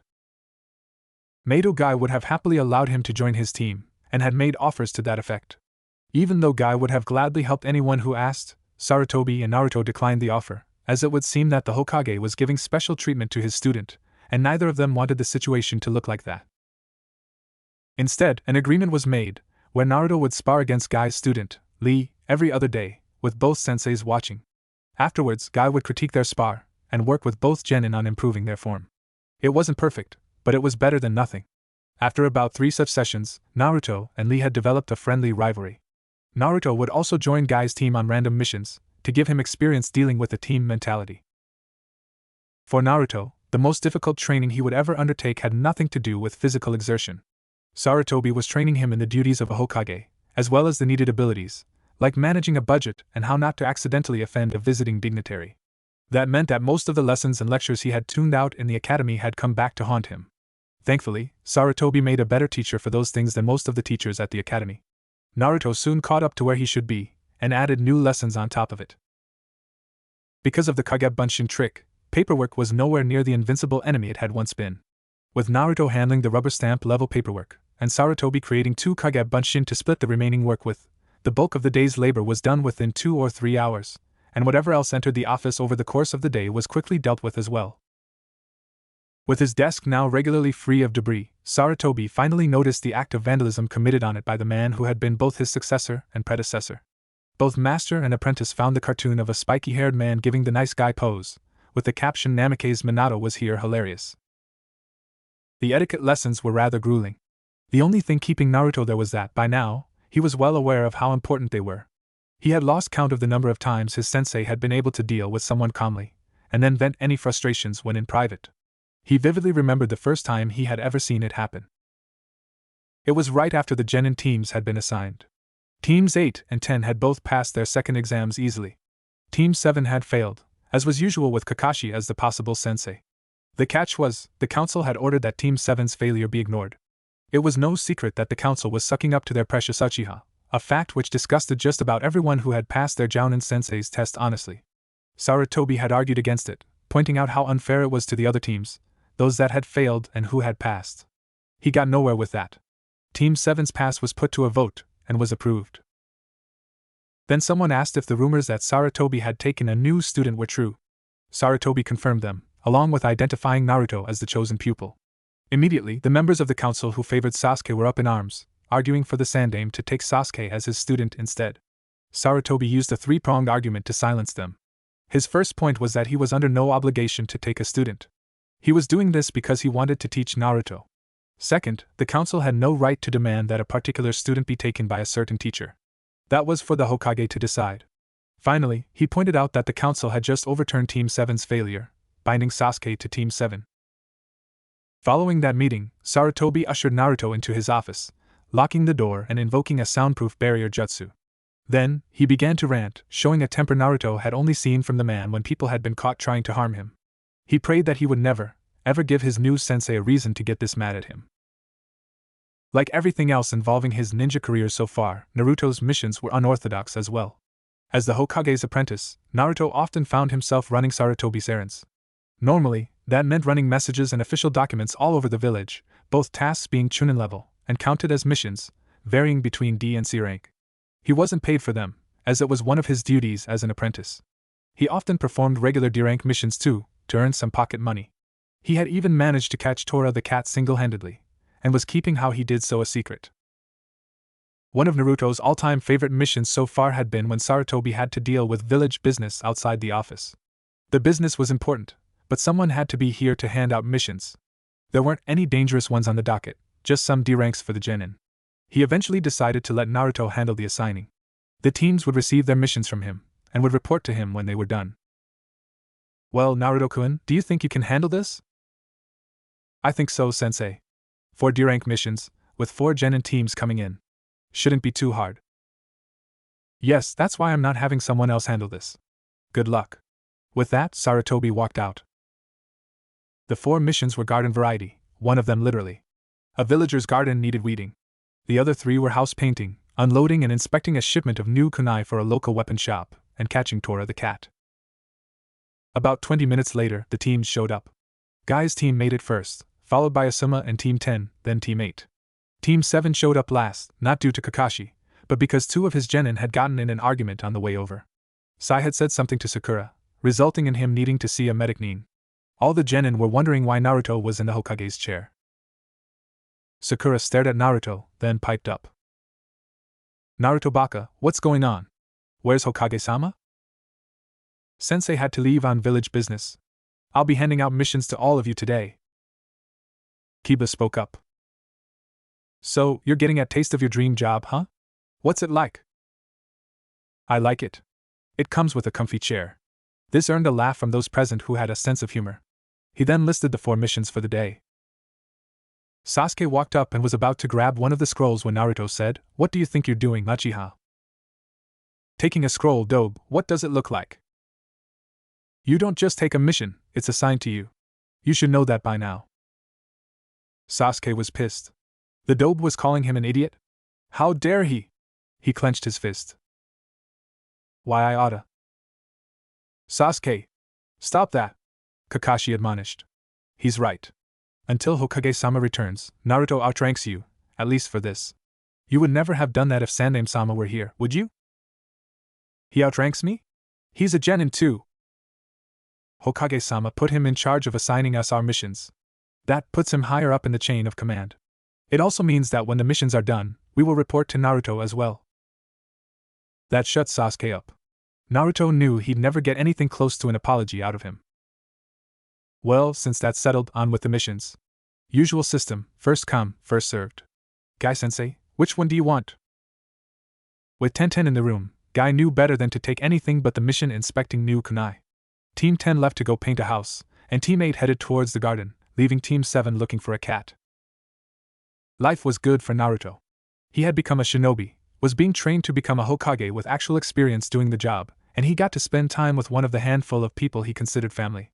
How could it get any better? He had no idea. Due to both his living with Kakashi and being in the Sandaime's office every day, Naruto had a pretty good idea how his other classmates were doing. He saw the 3 genin teams every time they came to get a mission for the day. He knew that Team 7 was still having issues. They had failed their initial test, gotten it overturned, and hadn't gotten any better since then. They had currently done double the required amount of missions needed to qualify for a C-rank mission, but Kakashi kept taking D ranks to try and build teamwork. If it kept up, they wouldn't get a C rank until after the next Chunin exams. Sasuke Teen was still a brooding, stuck-up jerk, but now he was an angry, brooding, stuck-up jerk. He felt that he was being held back because the Dobe was being trained by the most powerful ninja in the village, and he wasn't. Sakura hadn't changed at all, in personality, training, anything. It was enough to make Naruto wonder what he had ever seen in her. Sai was Sai. Something about him just seemed weird. That smile just creeped him out. Team 10 was a bit better off, but not by much. They had the teamwork thing down, but their unique, red non-existent, training style held them back. As a result, they probably weren't going to be in the running for most low C-rank missions anytime soon either. Team 8, however, seemed to be the best team of Naruto's class. They had the motivation Team 10 lacked, and the teamwork Team 7 needed. And today, Kurenai and the Hokage had judged them ready for their first C-rank. They were in the office, waiting for a list of the available C-ranks. There are several options for a team with your abilities. Let's see. Looking at the list, Sarutobi's gaze found its way over to see Naruto sitting there, watching what was going on. Well, I did say I'd do this when he was ready, and he certainly is. Kurenai, before I give you the mission, I have a favor to ask. Naruto-kun needs some field experience. Since I can't leave the village, would it be alright if he joined your team for this? That threw both Kurenai and Naruto for a loop. Naruto was surprised because they hadn't even talked about a field mission for him yet. What was the old man planning? I have no problems with that, Hokage-sama. He is welcome to join us. Good. Here's your mission. There was once a shinobi clan in a small, coastal country. About 18 years ago, the clan was decimated in some territory dispute. Their clan library is supposedly untouched, and as it happens, The last known member of that clan is currently a Konoha ninja. Your mission is to locate the library, and if it is still intact, retrieve everything you can, storing it in the scroll. Sarutobi handed Kurenai a heavy-duty storage scroll. Are there any questions? I have two, Hokage-sama. Where are we headed? Oh, I'm sorry. I forgot to tell you. It's Yuzuno Kuni. And the clan name? The Uzumaki clan. At that, the four members of Team 8 looked at Naruto, who was pale. Sensei, are you serious? Of course I am. I told you I would send you when you were ready. Now, are there any more questions? One more. How dangerous is this mission? Well, Yuzuno Kuni has rebuilt itself. While they no longer have a shinobi force, it is rather peaceful, according to the most recent reports. I doubt anyone else will be trying to locate the library as well, as it is protected in the same fashion most clan libraries are. Beyond that, I cannot be sure. Very well. We'll leave tomorrow morning. Turning to look at the four genin, Kurenai said, meet up at the main gate tomorrow at 7 sharp, with all supplies. We may not see combat, but I want you to prepare for it anyway. The four responded in unison, Hi Kurenai-sensei. Shino spoke. I have a question for Naruto. Were you aware of this? I've known about the Uzumaki clan and their library for a little over 2 years now. I didn't know that Sensei was going to give out this mission yet, to myself or have another team come with me. I see. Am I correct in assuming the jutsu you performed at the assessment 2 years ago is a clan technique, not one you created? Yeah. I've only got a small part of what the library supposedly has inside. My clan did a lot of stuff, so there should be a bunch of information on all kinds of topics, not just ninja or clan-only things. Now Kiba joined the conversation. So there's stuff there that could benefit the entire village? Cool. Alright you three, let's go. You can talk more tomorrow. Good day, Hokage-sama, Naruto. With that, Kurenai ushered Team 8 out of the office. Sarutobi turned to Naruto.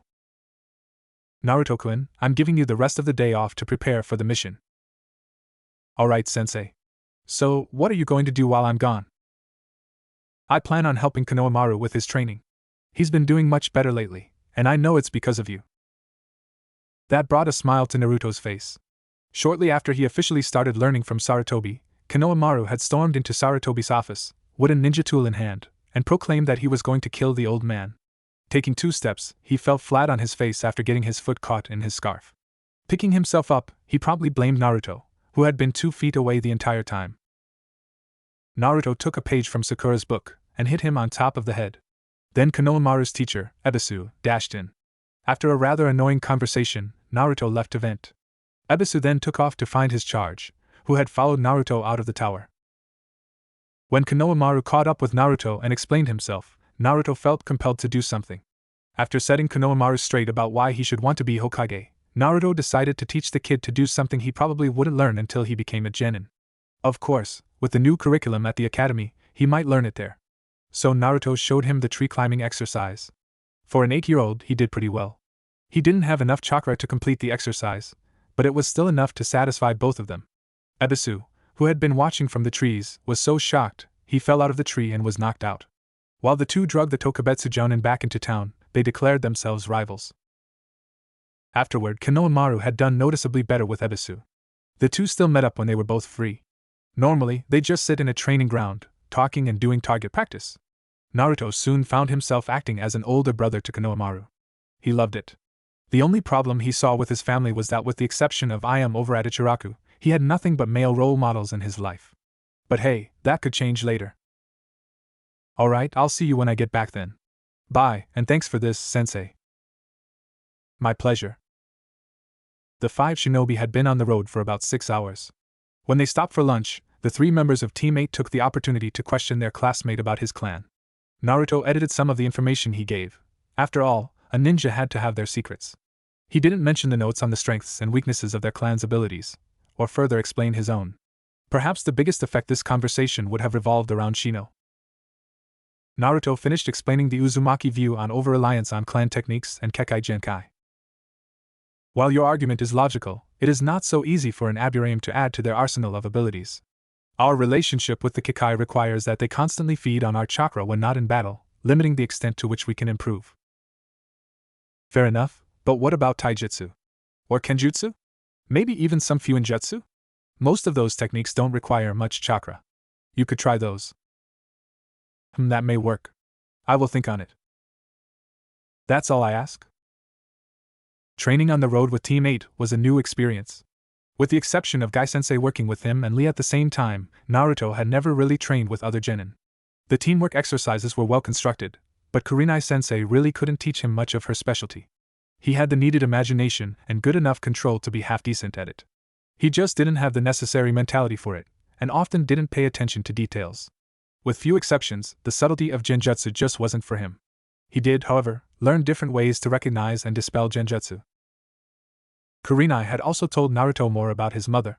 While Kurenai hadn't known Kushina personally, she was well aware of Kushina's reputation. Naruto learned that his mother had been a great kunoichi, a role model for what a kunoichi should be, second only to Tsunade. Kurenai had just been in the academy for a little over a year when Kushina came to Konoha. When she found out that one of her role models was now in Konoha, Kurenai hoped that she would get a chance to train with her. It was probably the closest she ever came to being a fangirl. She considered it one of her biggest regrets that she never got the chance. Yuzuno Kuni was a good week to a week and a half from Konoha, 2 or 3 if you were to walk the entire way. The roads were well maintained, with villages about a day's walk apart, so keeping well supplied wasn't a problem. They decided that they wouldn't hang around in the towns any longer than they had to, even though there wasn't a set time limit on the length of the mission. They would also spend the nights camping. It was during this trip that Naruto came to a conclusion: Hinata should have been top kunoichi. Yeah, Sakura had top book grades. Good for her. She and Ino would never have put up with camping out. They had been traveling for about 3 days, and made camp for the night. Naruto was currently on watch duty, and would be relieved soon by Hinata. He had no idea what was going to happen tonight.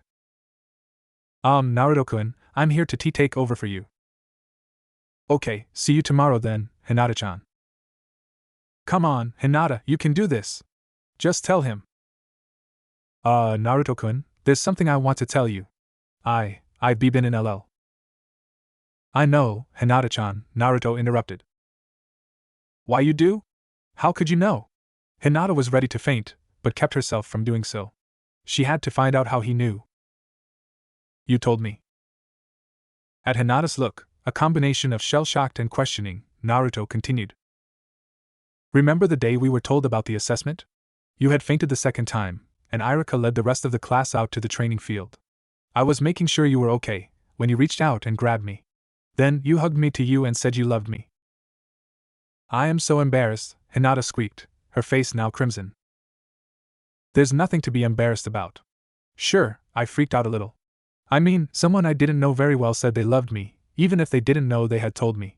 But after I calmed down a little, I decided that if you thought you loved me, the least I could do was get to know you better. Is that why you started spending so much time around Emmy? Yep. And what did you decide? I decided that I like you, Hinata. You're sweet, gentle, and just fun to be around. You are also probably the best kunoichi in our class skill-wise. You could probably have beaten Ino for practical ability, and Sakura for grades, if you had a more assertive attitude, but that's okay. I don't know if I love you or not, though. But give me time, I might find out that I do love you. Alright, Naruto-kun. Good night. Okay, night Hinata-chan. I don't believe it. He's known how I felt for him all this time, and he wasn't scared off. Plus, he decided that he wanted to know me better. I might actually win him over yet. Now, Hinata was by no means competitive. If she had been, she would have left Ino and Sakura in the dust at the academy. Still, she couldn't help but gloat, at least to herself, that by just being herself, she was making progress towards making Naruto love her. He had acknowledged her for her abilities, and while he hadn't said he loved her, he did say that he might one day. Sakura, Ino, you both thought I'd never stand a chance at getting Naruto to love me because I was too shy to talk to him. Now I'm farther along than either of you are with Sasuke-san. In your faces. With that thought, Hinata's face split into a grin that was normally found on Naruto's, and it stayed there throughout her shift. After a week of traveling, the group of 5 had reached the border of Yuzuno Kuni. Just across the border was a small village, built near a crossroads where trade caravans would normally stop for the night. They would be gathering information on the location of the Uzumaki Library. While none of them were able to find out about the library, they still found useful information. The Uzumaki clan were still highly respected in Yuzuno Kuni. Anyone who badmouthed them soon found themselves in a world of trouble. It was a valuable lesson in information gathering, as directly asking about the Uzumaki clan was regarded suspiciously, especially if the asker was a shinobi. Apparently, ever since the clan had been destroyed, shinobi from all over had come, trying to find their library and take it for their own villages. Even though there hadn't been any news of the clan, many still believed there was an Uzumaki out there, somewhere. If only they knew how right they were. Naruto decided that it would be best to keep his family name a secret as long as needed. If word spread around that someone was trying to claim the Uzumaki name, it would only complicate the mission, since these people would probably want proof, and Naruto wasn't sure what would count as proof. To anyone who had personally known an Uzumaki, the seals on his back might work, but odds were that most wouldn't know their importance, and only noticed that most Uzumaki had a matching set. The most important information they found out was that the village near their clan home still existed, with many of the original families, who had lived there for generations. They had just found a lead. With their new destination, Team 8 plus Naruto set out, heading further into Yuzuno-kuni, towards the coast. The next day, they reached the village, and looked around. The village had rebuilt itself, and the old damage was there, if one knew what to look for. When the villagers saw their Hittite, they almost started to tell the group to go away. When they saw the Konoha leaf emblem, they paused. Evidently, the entire village knew about the deal that had brought Kushina to Konoha, and were willing to give them a chance to explain themselves. Word of mouth spread, and soon the village leader came to meet the group. Konoha Shinobi, welcome. Might I ask what brings you here? Kurenai spoke up. Greetings. The 5 of us were sent here by the Hokage, on a mission regarding the Uzumaki clan library, I presume. At Kurenai's surprised nod, the man continued. Yes, well. The other 4 major villages that clan members were sent to have also come at some point in time, with the same intent. They failed to find it. We are also aware that Kushina has been dead for 12 years now. Unless you can give a reason as to why we should allow you to stay, we must ask you to leave. I believe I have such a reason. You know she died, but do you know how she died? As we understand it, one of the 9 Bijou attacked, and she died as a result. That is only part of it. She did die when the Kyuubi attacked, but she died because she went into premature labor, due to the stress caused by the attack. At that, the villagers gasped collectively. Wait, premature labor? She was pregnant? Then the child. Yes. She died, but her child, her son, lived, and lives in Konoha to this day. We have come to retrieve the library for him. There was dead silence, the villagers shocked. That would be a very good reason, but it means nothing unless you can prove it. I can do that. Naruto, if you would? Naruto stepped forward. He couldn't remember the last time he was this nervous. Hi, I'm Uzumaki Naruto, the son of Uzumaki Kushina. The crowd surrounding them gasped again. Some of them collapsed, their legs unable to support them. This boy couldn't possibly be Kushina's son, could he? One of the older villagers stepped forward. I lived most of my life working closely with the Uzumaki clan. If you really are Kushina's son and an Uzumaki, you would have special marks. Do you have them? Do you mean these? Naruto removed his shirt and turned so that his back was to the woman. She then bent over, to inspect the seals on his back. Well now, you are an Uzumaki, I'm glad to say. The crowd just stared, the older people there with tears in their eyes. The Uzumaki clan wasn't dead after all. It lived. The leader spoke up once more. Well then, in light of this terrific news, feel free to stay as long as you need. I'll arrange for the 5 of you to stay at the Uzumaki clan house while you complete your mission. Thank you. It would be an honor. All right. This way, please. Naruto couldn't sleep. He was too depressed. They had been in the village less than a day, and he already felt more at home than he had in Konoha, until he had moved in with Kakashi. When they arrived at the Uzumaki clan house, they had split up to look for information about the library and its location. Naruto was looking through a bookcase when he found a family photo album. Opening it to a random page, he found himself looking at pictures of his mother. There had been a couple photos in his scroll, but those had been portrait-style shots. These were family photos. One was taken after she made genin, with her family around her. A second showed her getting a chunin vest. Still another showed her after her promotion to jounin. Naruto turned back to the beginning of the album and started looking. He eventually had to force himself to put the album back. It was too painful. The pictures had shown that the Uzumaki were very close-knit. He would have been happy here. His mom's family seemed like great people, and yet he'd never get to meet any of them. One thing he did notice was that many of the photos had an island in the background. It had a building on it, surrounded by high cliffs. The only access point was guarded by a giant whirlpool. One that was much, much larger than could possibly occur naturally. There had been a huge town feast, in celebration of the return of an Uzumaki. It seemed like he was being treated like Sasuke-teen was treated in Konoha. He liked the positive attention, but he didn't think he deserved it. One of the villagers saw his discomfort, and walked over to him. He reminded Naruto that everyone here knew how the Uzumaki clan felt about things like this, and then explained why they were doing this. The Uzumaki clan had a very close relationship with the villagers, and with all of Yuzuno-kuni. They had been friends to just about everyone. The feast wasn't about him, it was the villagers' way of celebrating the clan as a whole and giving thanks that the Uzumaki backup plan had worked. It was a wake of sorts, honoring a group of people that were loved within the country. After that revelation, Naruto was able to enjoy himself a little more. Laying down, staring at the ceiling, Naruto wondered what to do. This place, something he had never known, had suddenly become a second home to him. He didn't want to give it up, not without a fight, but he had a responsibility to Konoha. Man, what am I going to do? This sucks. I feel at home here, but if I want to be Hokage, I can't live here. I just got a normal home, and now I've got a second one. Naruto's eyes widened, and then he slapped himself on the forehead. A second home. I can't believe I didn't think of this sooner. Even shinobi take vacations. I can come here on vacations. Gee, if I ever have a family, we could come down here too. Maybe my kids or grandkids would move here permanently. Naruto had never really considered having a family of his own, at least, not this seriously. The last time he had really considered it had been when he had been given his mother's scroll. Of course, he had blacked out, but he had been younger, and talking about him marrying and having kids was a little too much for him then. Deciding to clear his head, he got out of bed and walked over to the door that would lead to the balcony that surrounded the second floor. He expected to be alone, but instead, he found Hinata, doing what he was planning on doing himself, sitting there, watching the stars. Hey Hinata-chan. Why are you out here? And Naruto-kun, hello? I needed to think, and this seemed to be a good place for it. Ah. I see. Mind if I join you? Certainly. With that, Naruto plopped down next to her. Thanks. So, what did you need to think about? Or is it a private thing? No, it's all right. I'm just overwhelmed. Tell me about it. That's why I'm out here. What do you mean?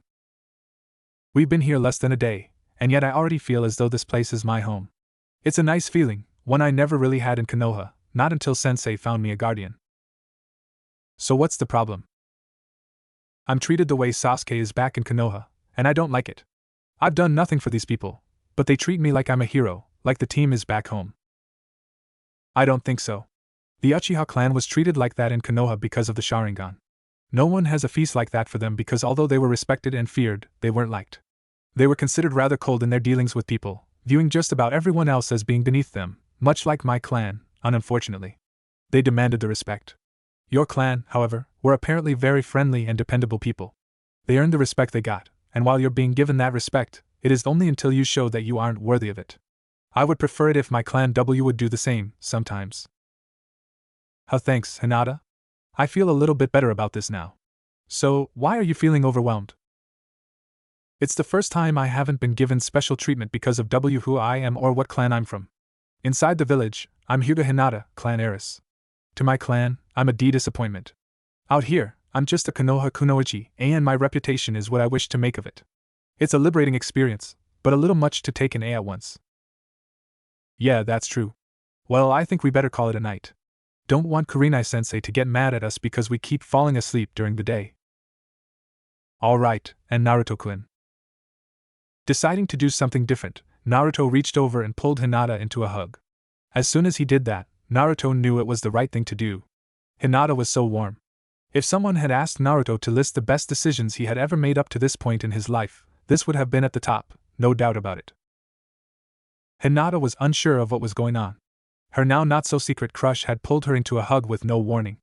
It felt great, but her face was still red enough that she thought she was going to start glowing soon. She was both relieved and unhappy that the hug ended so soon. Relieved because she probably wouldn't be fainting in front of Naruto, and unhappy because she didn't want the hug to end.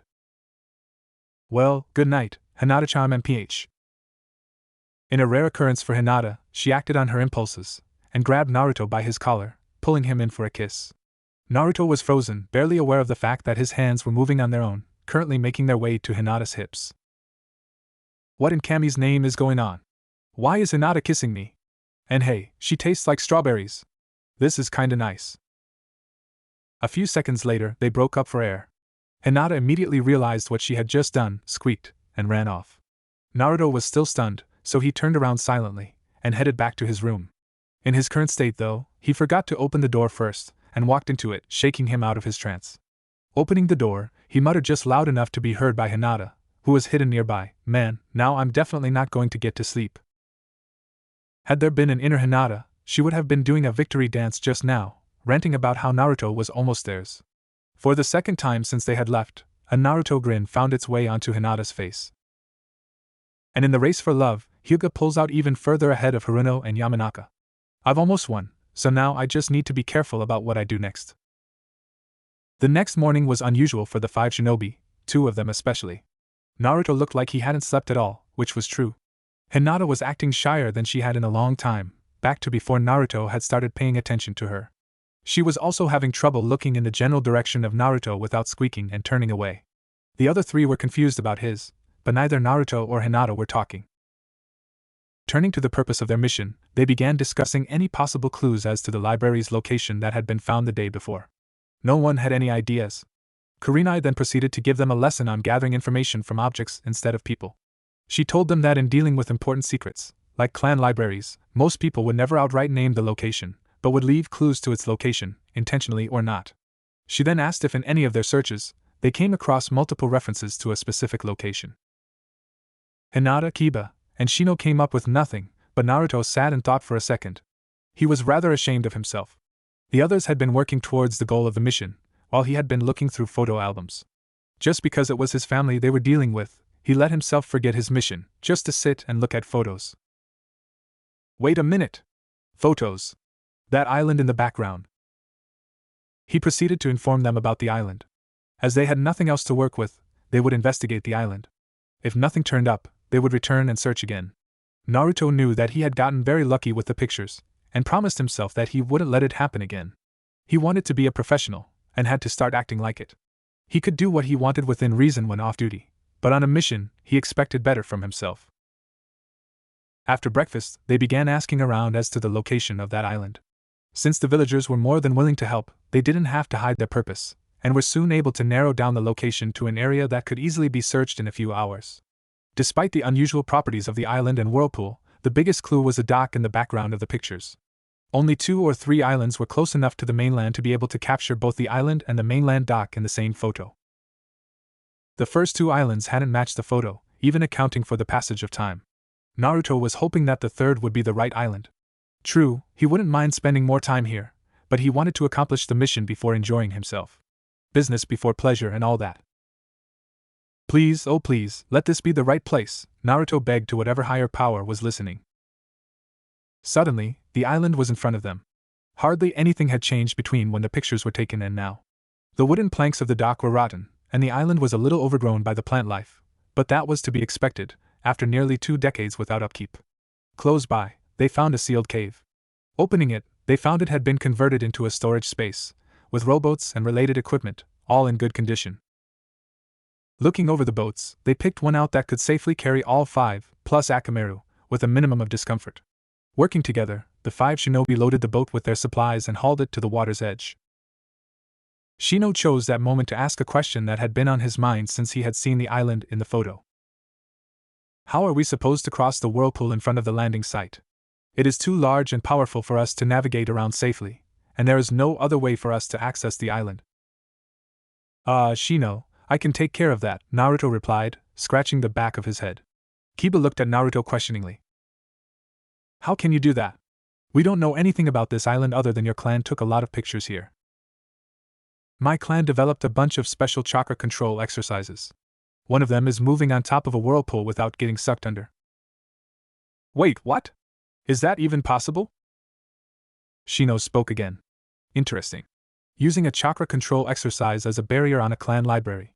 I don't believe anyone else has even thought of such a thing, assuming the library is on the island. Kurenai cleared her throat to gain their attention. Well, there's one way to find out. Let's go. Hey! Why'd we get stuck rowing? Kiba was ticked.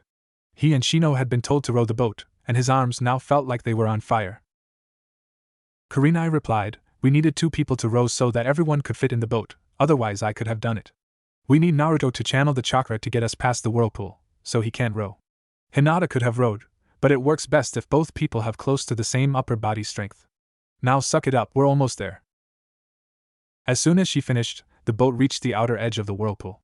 Naruto immediately began channeling chakra into the boat. He knew he could do it properly with just himself, but this was something he had never tried, and he was nervous, making it harder. The boat tilted to one side, almost enough to capsize, but it went no further. Kurenai, Hinata, and Akamaru were holding down the supplies they had brought, while trying not to fall out. Kiba and Shino went into overdrive, paddling as best they could to get them out. All of a sudden, they were on the other side of the whirlpool, heading towards the island dock. When they landed, they decided to pull the boat out of the water, rather than trust the dock, which was as rotten as its counterpart. Naruto was exhausted after channeling enough chakra to cover the boat. He almost didn't hear the compliments directed his way. That was really good, Naruto. Way to go, and Naruto-kun. Most impressive. That was so cool. If it hadn't been for the boat tilting, you wouldn't have known that we were in a whirlpool. It felt like we were rowing through calm water. Kiba's statement was accented by Akamaru barking his approval. Thanks, everyone. I just want some time to recover before I need to do it again. You should have enough time. If you're ready, let's check out this island. Shino pushed his sunglasses up. One question, Kurenai-sensei. The whirlpool, how can it exist? The currents here could not form and sustain a whirlpool at all, let alone one of that size. Logically, it should not exist, as it defies all known natural laws. Shino, I think I know. I told all of you that what we did to cross it was a chakra control exercise specially developed for my clan, right? Well, in order for me to learn it, I needed access to a stable whirlpool of a certain size and power, and those don't occur in Konoha. There is a jutsu that creates a whirlpool much like that one, which is how you perform it inland. I just don't know what could be powering it though. Perhaps we will find the answer at our destination. Let's go. They had been walking for an hour and a half, just looking over the island while making their way in. Despite the overgrowth, to anyone who knew what to look for, it was evident that there had been trimmed paths here at one point, meaning this island had meant something to someone. After all, why build a dock and clear paths if no one could get out here? And it seemed that with that whirlpool in the way, only an Uzumaki could get out here. They reached the location where the building was in the picture, and there it was. It turned out that it wasn't actually a building, it was a part of the surrounding rock that was extended out, like an exposed tunnel mouth. Someone had colored it with some substance, making it look like it was built there, but it was probably made with a Doton Jutsu. After opening the door, they found that the interior was lined with masonry, leading underground. As they went deeper, using flashlights they had packed, they found the source of the whirlpool. It was the Chakra Control Whirlpool Jutsu, and was powered by several chakra seals. If they weren't renewed, the jutsu responsible for the whirlpool would run out in about 15 years. At first, this confirmed to the genin that this was the library, but Kurenai cautioned them that everything could just be an elaborate trap. Finally, they found themselves in front of a metal door. There were no keyholes, no hinges, no visible way to open it without risking collapsing everything down on top of them. Hinata activated her Byakugan, looking for something that would open the door. Ayano, there's a room on the other side of the door. A big one. I can't see what's in the room though. Is there anything that could open the door? Wait. I see some seals above the door. There are words in them. Let's see: ice, fire, sorrow, hatred, forgetfulness, and memory. What do they mean? Weird. Hey Naruto, any ideas? Yeah. I know what they are. They're markers for some of our clan techniques. I don't know what they could be for though. Kurenai answered. Often, clan libraries will include a special protection seal that requires the performance of a clan technique to open. Why don't you try one? Alright. Everyone stand back. Uzumaki Hijitsu, Yomi no Ukuwa, Phlegathon. The fiery stream shot out from Naruto's hands. However, instead of hitting the ground and burning, the flaming water went up above their heads, twisting into the character for fire. Immediately, the door began to slide out of the way. Kiba took the opportunity to crack a joke. Hey, that sure gives a new meaning to firewater. But seriously, does that count as a Suiton or Katan Jutsu? It's really a Suiton, but it could pass for Katan. Oh. Hey, why didn't you use any hand seals for it? Now that I think about it, you didn't use any back at the assessment either, when you did the ice one. What's up with that? On my back, between my shoulder blades, are special seals, probably the same ones Hinata-chan saw above the door. They are proof that I am a member of the Uzumaki clan, and allow me to perform some of my clan techniques without hand seals. So that's why you took your shirt off for that old woman. So there are 4 other jutsu, for the other 4 seals? Yeah. Kurenai interrupted the conversation. Enough. Let's see what is in the room. They entered the room, looking out for any possible trap. What they found was a huge room, with some light filtering in from a camouflaged skylight. There was enough light to see where things were, but not to see anything in great detail. Hinata located a light switch and turned it on. Still more chakra seals kicked in, powering light fixtures, and the room lit up, revealing bookcases loaded with scrolls. Kiba's jaw dropped. Holy crap! This is as big as the general library back in Konoha. Yeah, tell me about it. Hey, there's a sign over there. Naruto walked over to a sign that was posted to the wall. He read aloud, "The original documents here cannot leave this library except in the case of the imminent destruction of the library. If you must remove a scroll, please take one of the copy scrolls in the bookcase in the corner." Looking into the corner, everyone present's sweat dropped, including Shino. In the corner were 2 bookcases, loaded with heavy-duty storage scrolls, similar to the one they had been given before they left. Opening one up, Hinata exclaimed, "It has a complete copy of every scroll here. Already sealed in." Kurenai raised an eyebrow. You're kidding. The Uzumaki clan completed one of our mission objectives for us. Kiba joined in, damn, they're good. So, do we pack up and head for home, or spend some time looking through this stuff? Naruto spoke up. I'd like to stay here a little bit. I still haven't completely recovered from crossing the whirlpool. I'd like to be at my best when we make the return trip. You're the only one who can get us back across, so I guess we're staying a bit. Naruto walked up to the bookcase, grabbing a second scroll. Hinata blinked, then asked, and Naruto-kun, why did you get a second scroll? We already have one. I know, but the way I see it, this way, I'll have one copy, and the other will go into the archives in the Hokage Tower. I might like using no Kuni, but I would rather not make unnecessary trips here if I can avoid it. Plus, maybe Sensei and I can go through the contents, and see if any of it could benefit the village. Depending on what we decide, copies can be made for the general library in Konoha. They accepted the explanation, and with that, the group split up. Shino walked around, looking at the various subjects contained in the scrolls. In a section on plant and animal life, he found a scroll on insects of the elemental countries, and pulled it out and began reading. Hinata had found the section dealing with medicines and healing techniques. She couldn't resist, and started looking through it, looking for ways to improve her salves. Kurenai, true to her specialty, worked her way over to the genjutsu section first. She was impressed with the selection, but was even more taken aback by the inclusion of several genjutsu that had long been thought lost. One of Naruto's ancestors had managed to either locate a scroll for the original technique, or recreate it well enough that only a true master would be able to tell the difference. She quickly asked Naruto if they had been included in the copy scrolls. He responded positively, and her squeal of joy echoed throughout the library, causing the 4 genin to look at her disbelievingly. She blushed, and excused herself for a moment. Naruto's first destination had been the ninjutsu section. Like Kurenai, he found several jutsu that were considered mythical. He knew the Sandaime would be foaming at the mouth when he saw them, the mental picture bringing a smile to his face. That quickly changed when he started looking at the Kinjutsu section, and saw something that made him want to sit in a corner and cry. One of his relatives, his grandfather no less, had beaten Naruto to inventing the Oiroku no Jutsu. The hand seals, the description, even the name. He knew it had been his grandfather because he had seen the name in the photo album, and the same name was listed on the scroll as being the author. Reading through the scroll, Naruto found that his grandfather had created the jutsu at age 8 and for one of the same reasons Naruto had created it. The reactions it got were funny as hell. Shortly after its creation, it had been labeled a Kinjutsu, much like the Sandaime had done when he had first fallen victim to it. Naruto had created the jutsu at around the same age, but had forgotten about it after he got his mom's scroll. He had used it frequently before then, but now he couldn't remember the last time he had used it. By this point, he knew that it was juvenile and not very useful outside of getting some laughs at the expense of his targets, its main use being identifying perverts. Still, it was his first, and currently, his only, original jutsu, and a source of pride for him. Now it wasn't even that. Almost makes me wonder what I'll find in Dad's library when I finally get access to it. If he has a similar jutsu in there, I think I really will cry.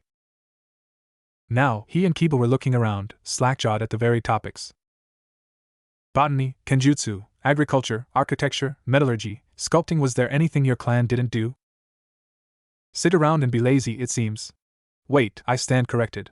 Here's one called A Guide to Cloud Watching. Shikamaru will be thrilled. Snorting, Kiba noticed a door in the back.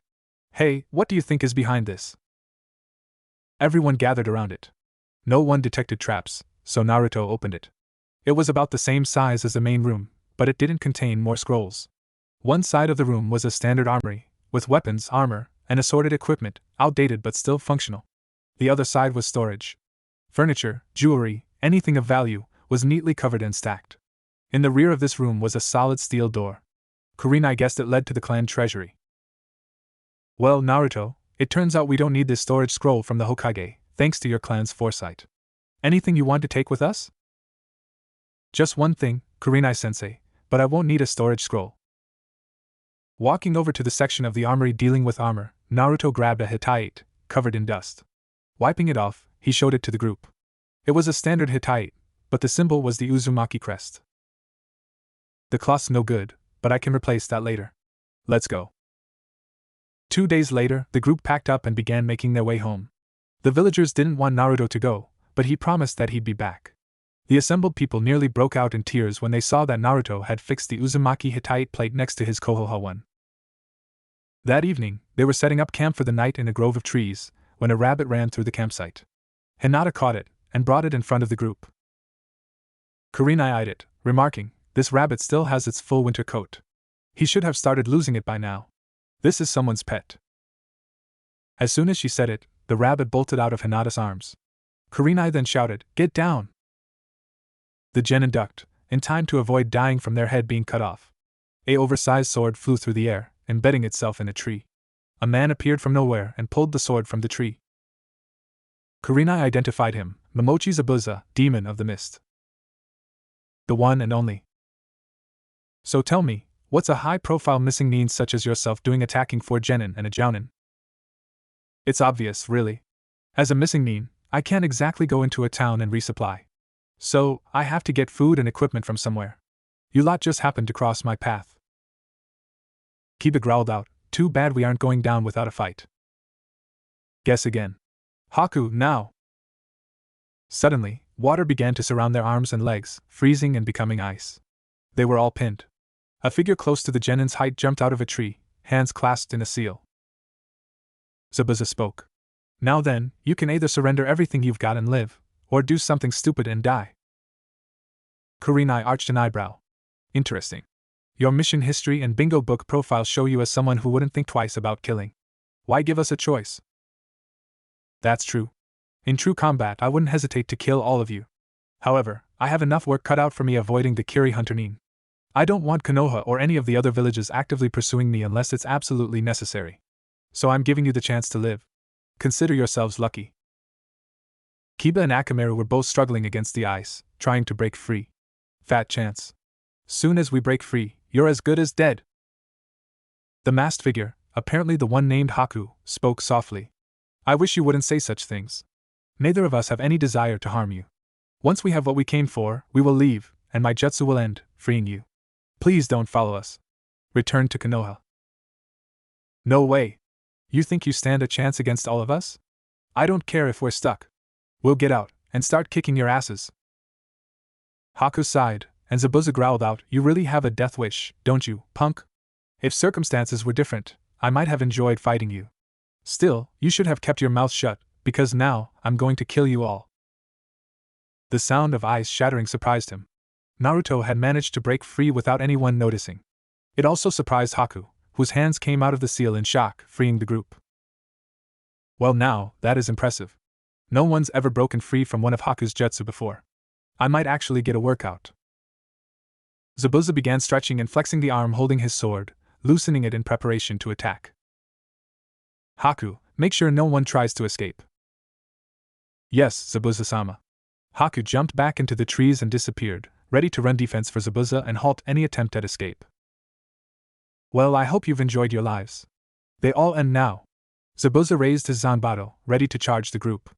Then, his eyes fell on the Uzumaki crest on Naruto's Hittite. What the no, it can't be. Hey, blonde brat, what's your name? Everyone else in the clearing face faulted. Haku fell out of the tree, but managed to avoid serious harm. What's going on? It isn't like Sabuza-sama to start attacking, then suddenly stop and ask a question. It's Naruto. Uzumaki Naruto. Sabuza stared at Naruto, a penetrating gaze in his eyes. Shit. You know what? Screw this. No way in hell I'm fighting you. Confusion once again took over the clearing. The demon of the mist didn't want to fight a genin? Zabuza-sama, is something wrong? Why would his name change your mind? I don't care how hard up I am for food and supplies. Nothing can make me willingly attack a member of the Uzumaki clan. I owe them too much. I'm sorry, but I don't understand, Zabuza-sama. I wouldn't expect you to know, Haku. I never told you. Didn't think I'd ever meet another one. You knew my clan? Naruto wasn't sure how to take this. What could his clan possibly have in common with this missing nin? Yeah. Well, one member of it. I'll explain. Any of you know why I'm called Demon of the Mist? By this point, everyone had lowered their guard somewhat. Enough to show that they wouldn't attack, but not enough that they couldn't get it back up quickly. Shino spoke. You killed the entire graduating class at the Kirigakura Academy. A class you weren't a member of. Yes. Until I did that, the graduation exam there was very different than it is now. Before, each student would be paired up with another one in the same class. They would do everything together for 4 years. Then, for graduation, they would be forced to fight to the death. The victor made genin. Kiba winced. Wow. No offense, but why would anyone do that? That cripples how many ninja you can produce, and creates a lot of hatred within the village. Hey, what do you expect from a village that is called the Bloody Mist and is proud of it? Anyway, after my actions there, that was changed. The people in charge finally decided that it wasn't the best way to do things, though it had been tradition since the village's founding. Anyway, after I did that, I was up for a Jounin sensei. Not surprisingly, there weren't many takers. The academy wouldn't let me back either. People were afraid of me, wanted me dead. Then I was told that a sensei had been found for me, a man by the name of Uzumaki Kenji. Everyone's eyebrows were in danger of getting caught in their hairline. One of Naruto's relatives had been the Jounin sensei for the Demon of the Mist? You heard me. Uzumaki Kenji. He was the best teacher I ever had. Wide range of abilities, though his specialties were Kenjutsu and Suiton Jutsu. Taught me damn near everything I know about being a shinobi.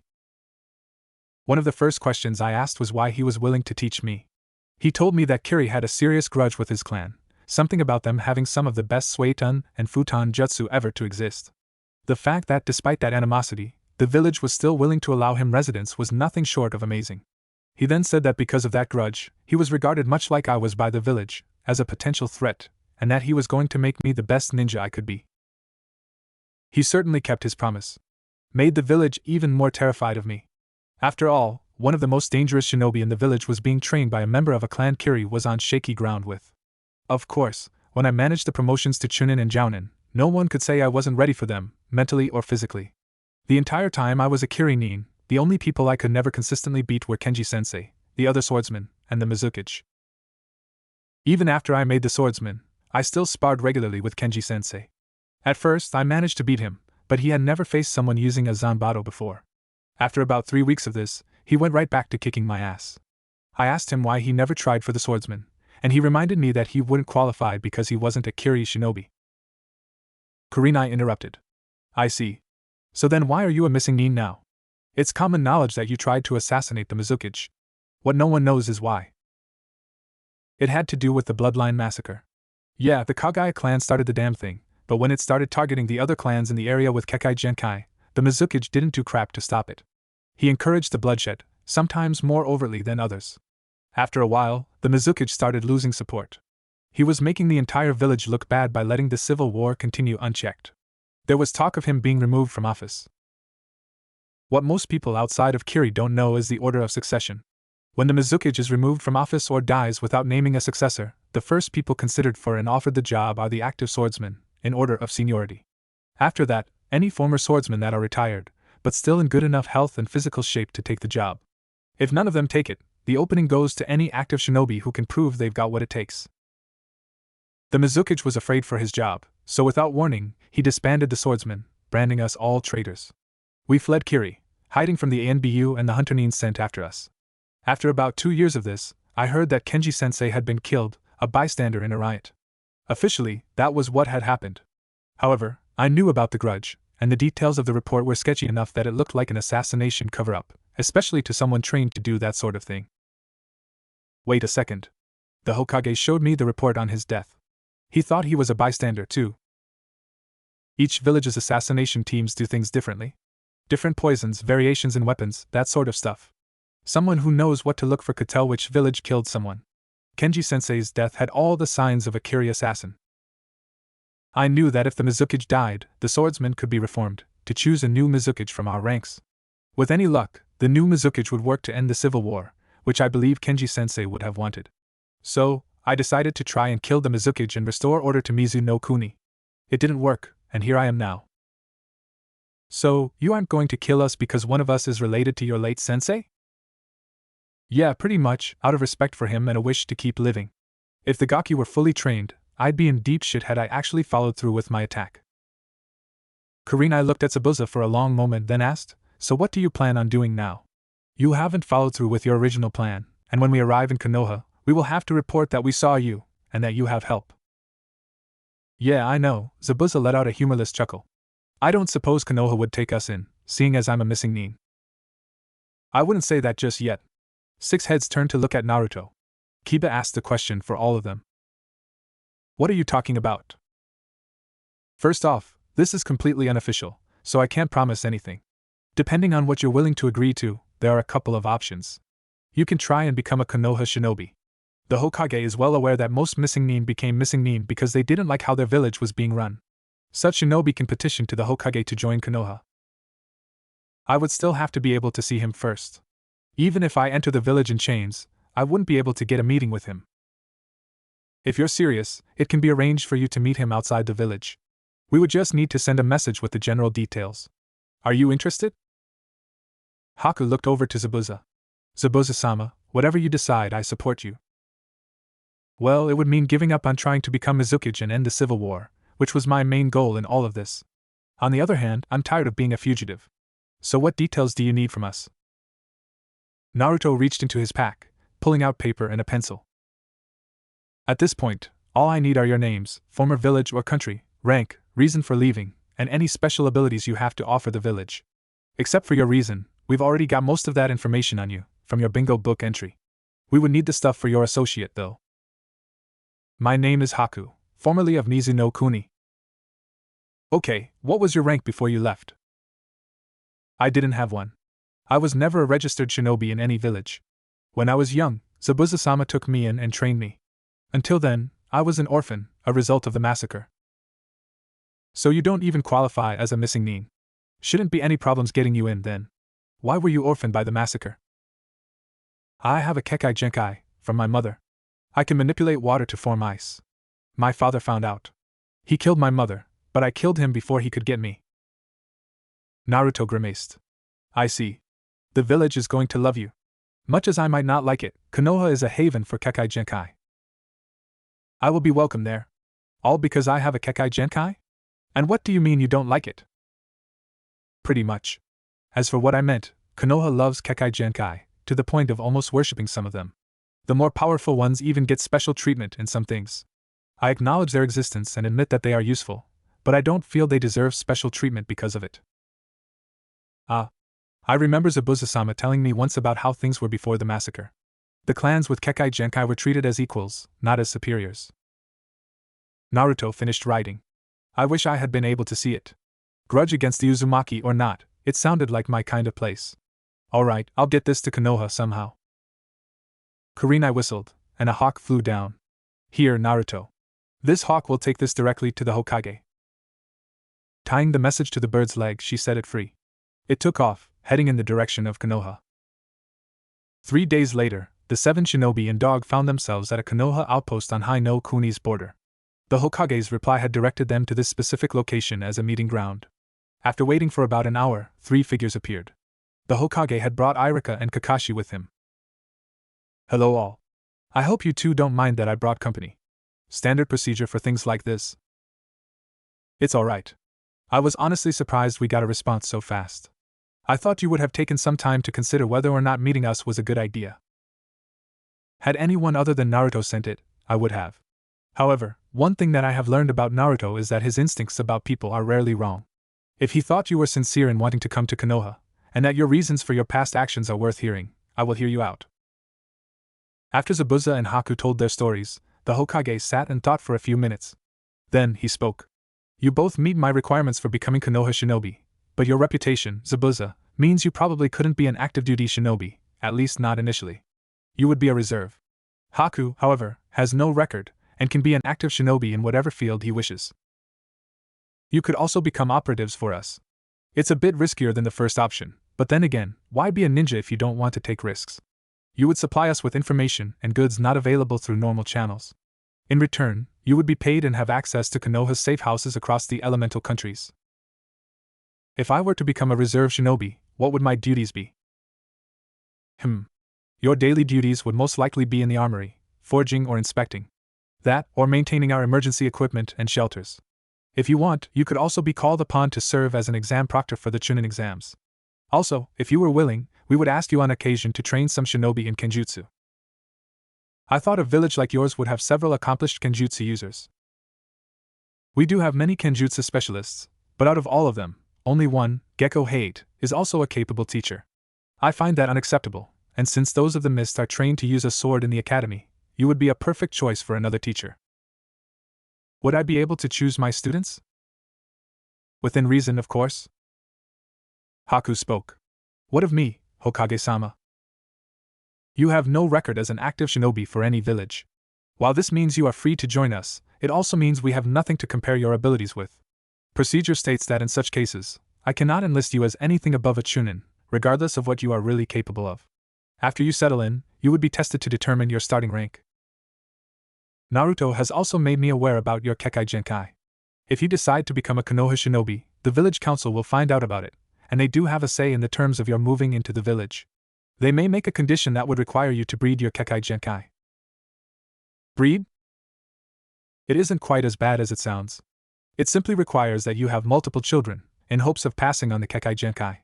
It can also be arranged for in vitro fertilization if you want. Then may I make a condition as well? At Sarutobi's nod, Haku continued. Wherever Zabuza-sama goes, I will follow. If Konoha wants my Kekai Genkai, they will have to accept Zabuza-sama as well. That is acceptable to me. Have the two of you reached a decision? I'll join. Me too. Alright. Now Haku, should you make Chunin, what specialty would you like to pursue?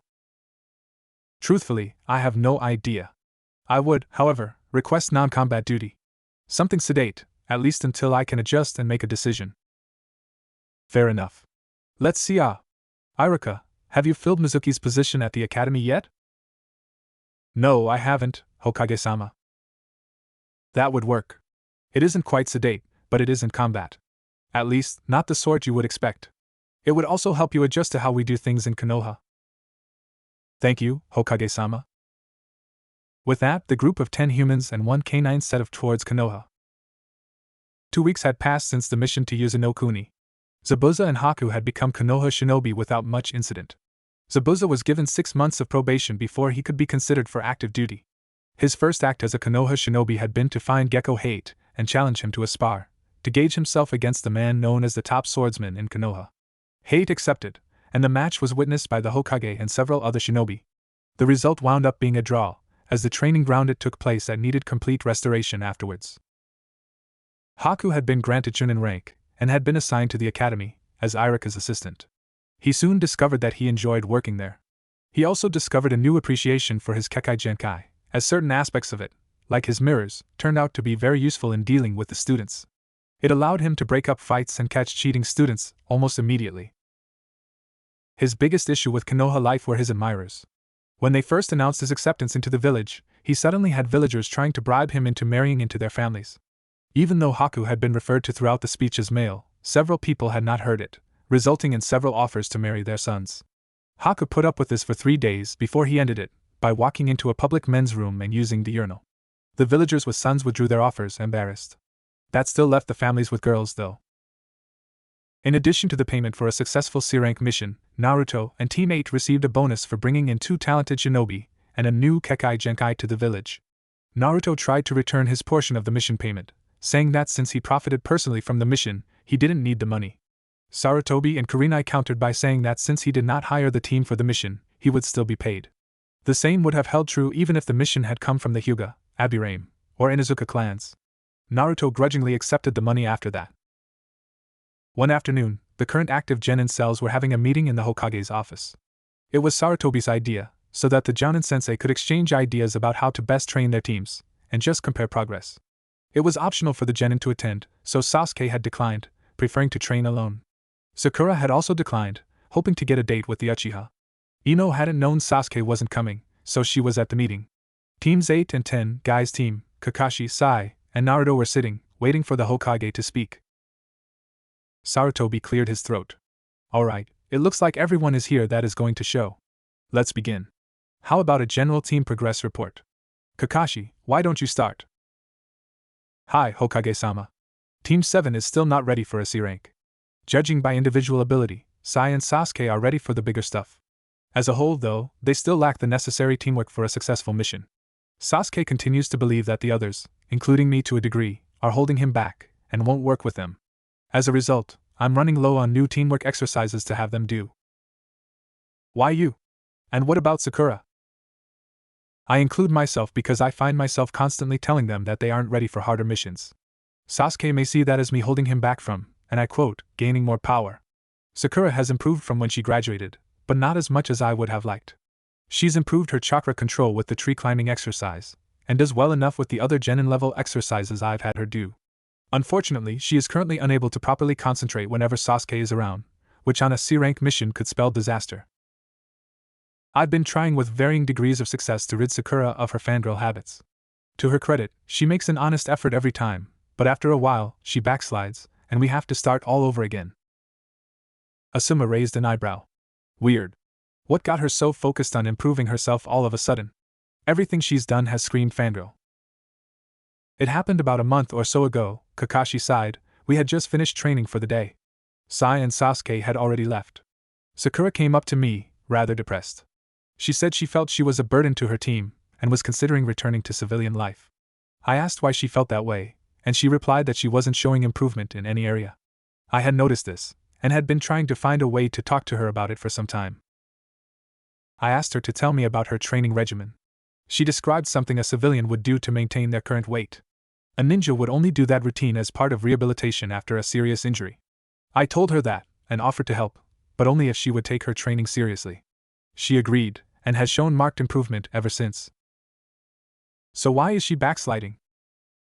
She backslides because she is on a team with the reason she became a fangirl in the first place. I can help her with the physical aspects of shinobi life, but I'm helpless at training kunoichi mentally. Ino huffed. She's probably trying to impress Sasuke-kun. As if she could. I'm going to. Ino, Asuma put his hand on her shoulder. I didn't want to say this in front of everyone, but your training is suffering because of the Uchiha too.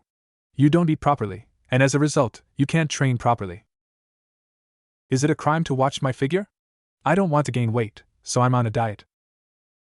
It isn't a crime, but it could cost you dearly later. Besides, if you increase your training regimen, you'll burn off the extra calories anyway. Naruto added, pretty much the only thing you and the rest of the Uchiha's fangirls haven't tried doing to win him over is take your duties as kunoichi seriously. Ino glared at him. I'll have you know that a lot of kunoichi are chosen for missions because of their looks. Looking our best is one of our duties for those missions. Kiba snorted, yeah, but you don't get those kinds of missions until you're at least 15 or 16 and a chunin. Naruto's right, maybe if you try being a real kunoichi, you'll stand a chance with him. Something in the eyes of the boys that knew Sasuke said that they didn't think it would work. Ino didn't notice. You think so? Asuma-sensei, I'll be at the training ground. With that, Ino blasted out of the Hokage's office, heading towards the training grounds. Naruto blinked then asked, okay, I need a judgment call on something. How guilty I feel about what we just did. I mean, we shouldn't manipulate our comrades like that, but we did it so Ino would work on being a better kunoichi, even if she's doing it for the wrong reasons. Asuma thought for a moment, then replied, you're right, it isn't good to push the buttons of your fellow shinobi like that, but now that she found the determination to improve, Shikamaru, Chuji, and I can work with her until she's improving for the right reasons. All things considered, it was a big carrot and a little stick. Sai looked up from his drawing. In a complete deadpan, he said, "Funny you should say that, Sarutobi-san, considering she's after the Uchiha. A little stick is exactly what he's got to work with." The higher-ranking shinobi, along with Niji and Shino, managed to keep a straight face, though the adults were cracking up inside. Hinata was looking very uncomfortable listening to comments on the supposed shortcomings of one of her classmates. Tenten was trying not to laugh, and failing. The other boys, however, didn't even try to stop themselves, laughing out loud. When they calmed down, the meeting continued. The next day, Sarutobi was talking to Naruto in the training field they normally used. "Naruto-kun, you've met, and in several cases surpassed, every expectation I had for you. As a result, I think it's time we stepped up your training." "Okay, sensei, but what do you mean by stepping it up?" "Up to now, I have had you do everything as one person. Now we will start incorporating Kage Bunshin into your training. You already know that they can be used to perform extra work, and now I'm going to help you make the most of your unique proficiency with that jutsu." "What's that supposed to mean?" "Naruto-kun, no one else has ever been able to make as many as you can. That means that if you use them wisely, you can benefit more than anyone else. Right now, why don't you make about 50 Kage Bunshin? Then split them into 3 groups. 20 will work on chakra control, another 20 on kunai and shuriken training. The final 10 will come with us and work on an advanced jutsu. We can adjust the numbers later if we need." "Just one jutsu, sensei? If I have 10 clones helping me, couldn't I learn 11? "Yes, you can, but I would rather you have a handful of jutsu that you can perform properly, instead of a large amount of jutsu you can't. If you want to use them that way, you are free to do so on your own time. Here, however, we'll do it my way." "Oh, I get it. Same system as before. Get this one right, and then move on." "All right." Naruto created the 50 clones, sorting them into their groups. "So, sensei, what's the jutsu?" "Today, you'll be learning Suiton, Teppadama Rindan." Naruto slowly left the training ground, completely exhausted. Because of his clones, he had gotten the jutsu down in a short amount of time. As a result, Sarutobi decided to move on to a jutsu from Naruto's clan library. The one they eventually decided on was one neither of them knew, so they would both walk away from today's training with at least one new jutsu. By the time they were done for the day, Sarutobi had 2 new jutsu, and Naruto had 3. It had been Sarutobi's first chance to really see what had been brought back from Yuzano-kuni. The mission report said there were legendary jutsu in the scroll, and Kurenai had listed some of them by name, but he still wasn't prepared to actually see the seals holding the scrolls right in front of him. It took nearly all of Sarutobi's willpower not to unseal the scrolls and jump up and down, screaming gleefully at the top of his lungs, like Naruto had done when he was younger. Of course, every now and then, Naruto would still do that, but it was a rare occurrence. The first jutsu they chose to learn wasn't legendary, but it was rather obscure, almost forgotten. Sarutobi had only heard of it in the history lectures his teachers, the Shodai and Naidame Hokages, had given him when he was Naruto's age. Looking over the notes in the jutsu scroll, he realized that this was not the original jutsu. It had been reverse-engineered some time ago, and given to the Uzumaki clan as a wedding gift, apparently. Ninpu, Tsurugi no Kabe was a variant on kunai or shuriken Kage Bunshin. In theory, it was rather simple. A sword would be duplicated many times. Then, chakra would be applied to position and manipulate the swords. The swords would remain in a fixed location, by default pointing vertically up, but their angle could be adjusted to skewer anything it came into contact with, giving the jutsu both defensive and offensive capabilities. Manipulating their formations, it was supposedly possible to create a wall of great height and width, though doing that sacrificed part of its defensive abilities by spreading the swords out. The jutsu proved rather demanding. Creating the extra swords took a sizable amount of chakra, and forming and adjusting the wall needed at least Chunin-level control. In order for Naruto to understand how it worked, Sarutobi demonstrated kunai/shuriken Kage Bunshin. He didn't show Naruto the seals, saying he wasn't quite ready for it, that he would need to work on seal speed before he could learn it. Naruto wasn't happy about it, but there was a good reason and he wasn't being denied the jutsu completely. Like everything Sarutobi taught him, he would learn it when he was ready, and not before. Overall, both master and apprentice felt Tsurugi no Kabe was a useful jutsu to know. A footnote said there was a similar, slightly easier jutsu among the scrolls. Locating it, they decided to try that one too. This one was an original, though it was given to the Uzumaki as payment for something, a mission of some sort, most likely. Doton, Yari no Kabe proved to be much more to their liking. Another jutsu that was both defensive and offensive, It needed less control, and the amount of chakra consumed depended on the user's needs. The more chakra applied, the bigger the effect. On use, a miniature forest of sharp stone spears would shoot up from the ground in any direction the user wanted, so it was possible to surround a target, completely trapping them. The spears came up to the middle of Sarutobi's chest, so jumping over them wasn't an option. The downside was that the spears were anchored to the ground, making them relatively useless against an aerial attack. When Naruto asked why a Doton Jutsu was given as payment to a clan of Suiton and Futon users, Sarutobi replied that, to civilians in a non-shinobi village, a jutsu was a jutsu. Deciding that was enough jutsu training for one day, Sarutobi had Naruto move on to the next segment in his training regimen. As Naruto passed the restaurant, he noticed 4 diners in particular. Asuma, Kakashi and Kurenai were sitting at the same table, along with a Tokubetsu jounin Naruto often ran into when delivering messages to the interrogation department, Mitarashi Anko. She was okay. Crazy as hell, but okay. Asuma and Kakashi had notebooks with them, and were writing in them. Racking his brain for a reason why the 4 of them would be together, Naruto remembered that after the meeting, Kurenai had offered to give the 2 men advice on how to permanently defangirl Sakura and Ino. Anko was probably there to help as well. Apparently, a kunoichi can only be cured of being a fangirl through the intervention of other, stronger kunoichi. Or at least, that was Naruto's best guess. He just hoped that it wouldn't get bad enough to where Kurenai and Anko would take a more involved role with his 2 classmates. Neither of them were at all patient with kunoichi who didn't take training seriously. He was snapped out of his thoughts when he heard Kakashi call him over. "What's up, Kakashi? You done training for the day?" "Yeah, I am. I figured I'd go home, shower, change, and then find something to eat." "Why?" "Well, we're almost out of a couple things, and completely out of some others. Could I talk you into doing some grocery shopping?" "Okay, sure. What do we need?" Kakashi turned to the very back of his notebook. Some of the things Naruto saw on the pages were probably the tips for Sakura. The rest seemed to be notes on some new teamwork exercises, a couple of which Naruto recognized from the mission with Team 8. Kakashi ripped out a piece of the page and jotted down a list of about 10 items. "Here you go. Thanks, Naruto." "No problem. See you at home." With that, Naruto took off. Once Naruto was out of earshot, Asuma asked a question. "So, Kakashi, tell us something. Exactly how stable is he?" Kakashi narrowed his eye. "What's that supposed to mean?" "Sorry. That came out wrong. What I meant was, are there any signs of his what's the word Dad likes using?" "Got it. His tenant? Anything new besides what we already know? You and Dad are the 2 who spend the most time around him." "The only signs we've noticed are mostly physical. The whisker marks, his rapid healing, and ungodly stamina. His reserves are enormous, to the point where if he concentrates, he can actually create a visible aura of chakra. Problem is, because of that, his control will need constant work. Double, maybe triple the amount anyone else would need, just to keep it in check. Mentally though, we've absolutely no clue.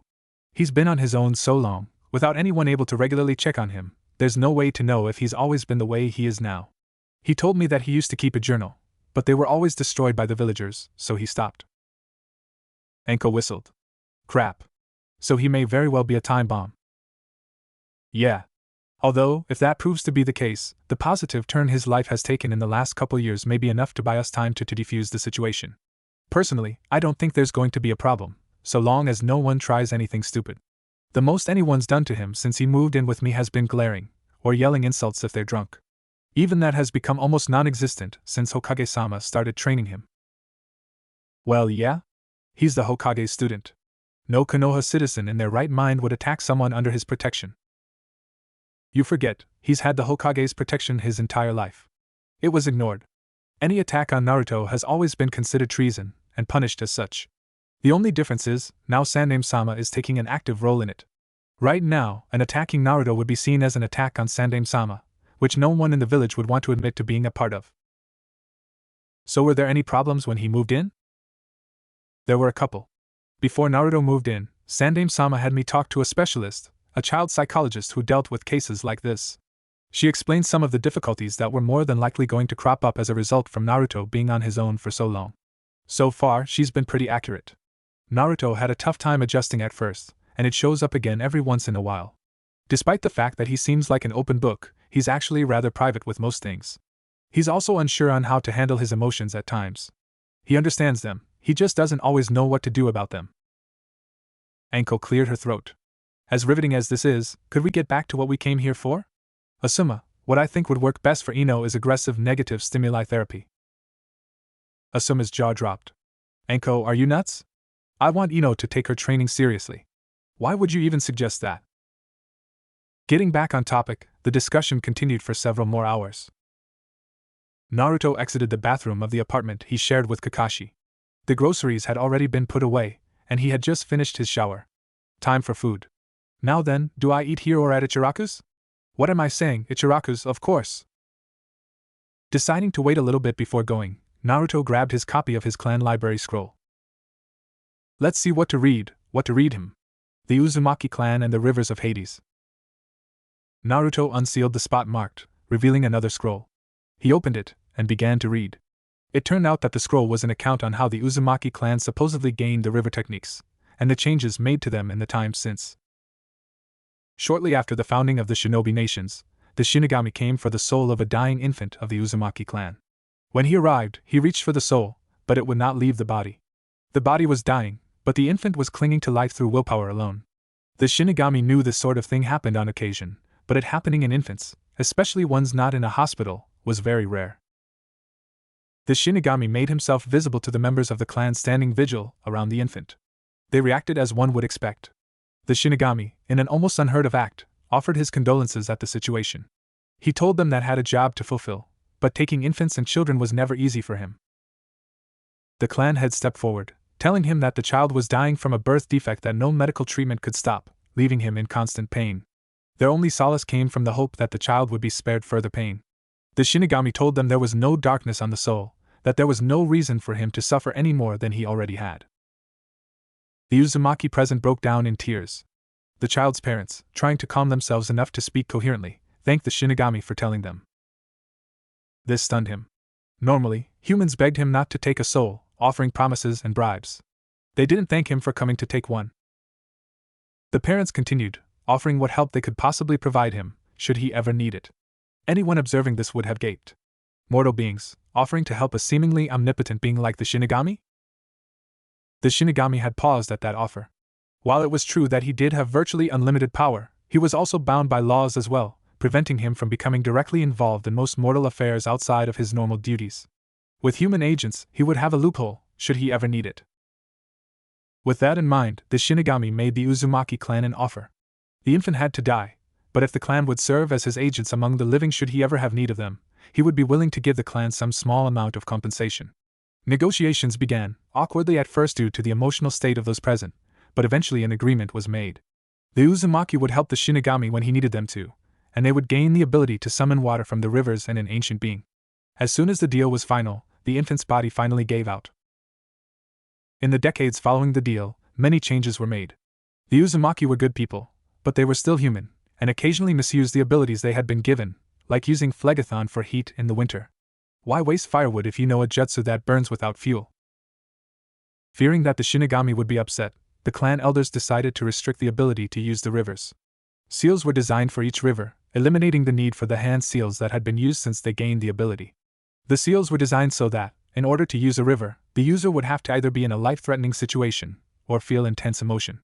Positive or negative, it didn't matter, it was the strength of the emotion that counted. Also, the seals would become available in a specific order, to prevent someone who wasn't ready from using Lethe and Mnemosyne. The seals were then key to the basic standards of the shinobi ranks, Genin, Chunin, and Jounin. Upon meeting the base requirements for each rank, 2 more rivers could be unlocked. Once the seals were finished, the use of the hand seals was forbidden. Looking over the requirements for each level, Naruto noticed that, by these standards, he had been capable of using the second pair for the last week. He just hadn't been in a situation where he needed to use them. It was also noted on the scroll that, in order to better hold up their end of the bargain, the clan decided that they would gain knowledge in various subjects. They had reasoned that having a broader base of knowledge in things beyond shinobi life would allow them to better do the Shinigami's bidding, should their services ever be called upon. The clock caught Naruto's eye. Crap. I've been sitting here reading for an hour and a half. If I want Ichiraku's, I need to leave now. Moving at a speed only available when running late, Naruto resealed the scroll, put it back in his room, and blasted out the door. Gotta move, gotta OPH. Naruto had collided with someone, knocking them both over. Picking himself up, he looked at who he had run into. Hinata-chan? And Naruto-kun. Hey there. What are doing here? Kurenai-sensei cut our training short today. I stayed behind and trained by myself. I finished, and was heading home when I ran into you. I'm so sorry. Don't worry about it. Tell you what, why don't we eat at Ichiraku's? My treat? Naruto-kun, Hinata blushed lightly. Are you asking me out on a D-date? Now Naruto was blushing too, scratching the back of his head. I guess I am asking you out. What do you say? I'd love to. Great. Let's go. With that, Naruto took off, heading towards Ichiraku's. Hinata stood there shocked. Naruto had asked her out of his own free will, and she had accepted. Afterwards, she was going to need to find a room where she could celebrate properly. She was embarrassed to admit it, even to herself, but like the members of Sasuke's fan club, she had a victory dance planned for just such an occasion, being asked out by the object of affection. Her status as the heiress, as well as her personality, prevented her from doing it where there was even the slightest chance of someone else seeing. She was deciding on possible locations when she heard Naruto's voice. Hey, Hinata-chan, are you coming or not? When the two arrived at Ichiraku's, Naruto hopped up onto a stool. Hinata calmly took one next to him. Ayam walked up to the counter, a big smile on her face. Naruto-kun, it's been 3 days. We were getting worried. And who is this? Ayam nay, this is Hinata-chan. Hinata-chan, this is Ayam. She and her dad own this place. I've been coming here for as long as I can remember. It's a pleasure to meet you, Ayam-san. Likewise. Now, what can I get you too? After the ramen had been served, light conversation broke out. Tucci had come out from the back and was introduced to Hinata. Ayam took the chance to ask a question that had been on her mind for a while. So, Naruto, how's your training coming along? Must be something else, if it's keeping you from coming here. It's really cool. The only thing I'm really missing out on is what it's like being on a team. Tucci sighed. Naruto, she was asking what it's like being the Hokage's apprentice. No offense, but for a ninja, you aren't very good at picking up on what isn't being said. Naruto blinked. Hey, I'm working on it. Being the Hokage's apprentice is really tough. A lot of people keep telling me they're expecting great things from me, even if they're just sucking up to my sensei. Still, I'm not complaining. You aren't? That's a lot of pressure to deal with. Until a couple years ago, I could count on one hand the number of people in this village who honestly expected me to ever amount to anything. Yeah, I'll complain about being called an idiot, or any number of things, but I don't ever see myself complaining about someone expecting me to be better. That could change, Naruto. Everything can change. Now, what's this I've been hearing about you getting a Kenjutsu teacher? Huh? Oh yeah? Tomorrow, I start Kenjutsu lessons with Momochi Zabuza. We know about his reputation, and that he came back with you two after that C-rank mission a while ago, but what's so special that has other shinobi talking about it? Some of them were fairly annoyed at the news. When I first started training with sensei, a lot of shinobi started making offers to train me in different areas. For the most part, they just wanted to suck up to sensei, and we turned down their offers. Some made the offer just because they really wanted to help. Meito Guy was the only one whose offer we seriously considered accepting, because I needed a taijutsu teacher who could spar with me. If sensei ever sparred with me, he'd be bedridden for a week. We didn't want to take advantage of him, so we made an agreement. So the reason other shinobi are talking about it is probably because it's rare for me to ever get steady training from someone other than sensei or Guy-sensei. Okay, that makes sense, but I was under the impression Hokage-sama was an experienced weapons user. Why, then, is he having you study under someone else? He is a weapon user, but he specializes in fighting with a staff, mainly Enma, the Eighth Lord, in his transformed state. He's good with swords too, but he told me that Zabuza would be teaching me. I wonder why that is. I am not sure, but my guess is that it's part of something about AP appearances. Naruto turned to look at Hinata. Why do you say that, Hinata-chan? Hinata took some calming breaths. She wanted to stutter as little as possible. Zabuza-san has a reputation for being dangerous. Part of his agreement to live here was that he would be able to teach Kenjutsu. The problem is, if everyone is afraid of him, no one will ask for training. That's probably why you're going to learn from him. If Hokage-sama isn't willing to trust his student to be safe learning from Zabuza-san, who will?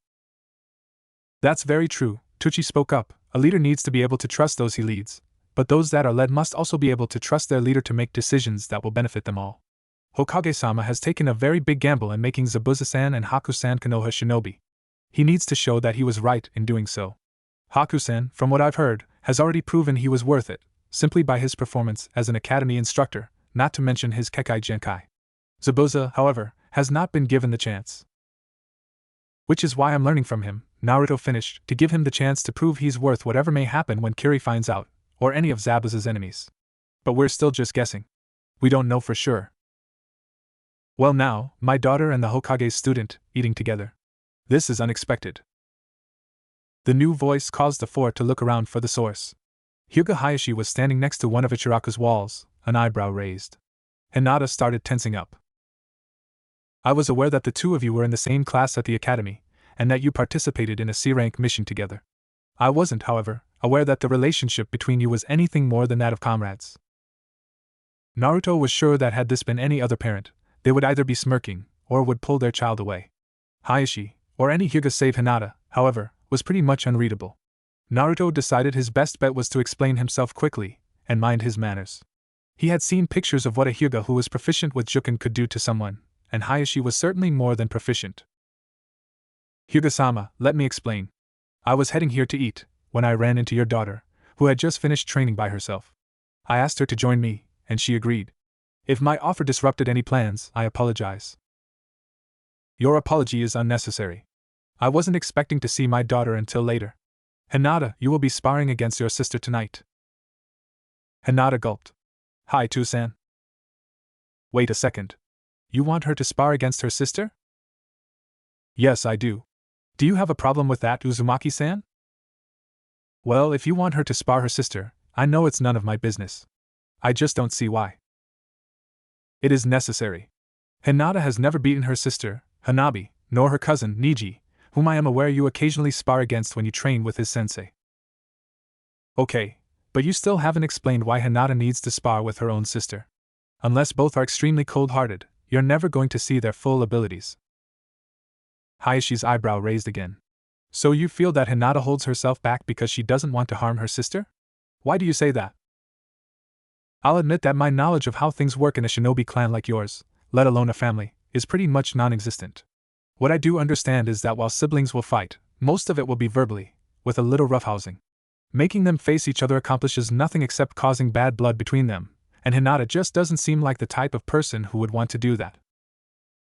Tell me, how sure of this are you? I'm very sure. Very well. Hinata will not spar her sister this time. Instead, she will spar you. Naruto blinked. Me? Yes, you. You were sure that Hinata is holding herself back when she spars someone she is related to. You are not related to her, so by your logic, she will not hold back against you. Or are you unsure of my daughter's ability to prove you right?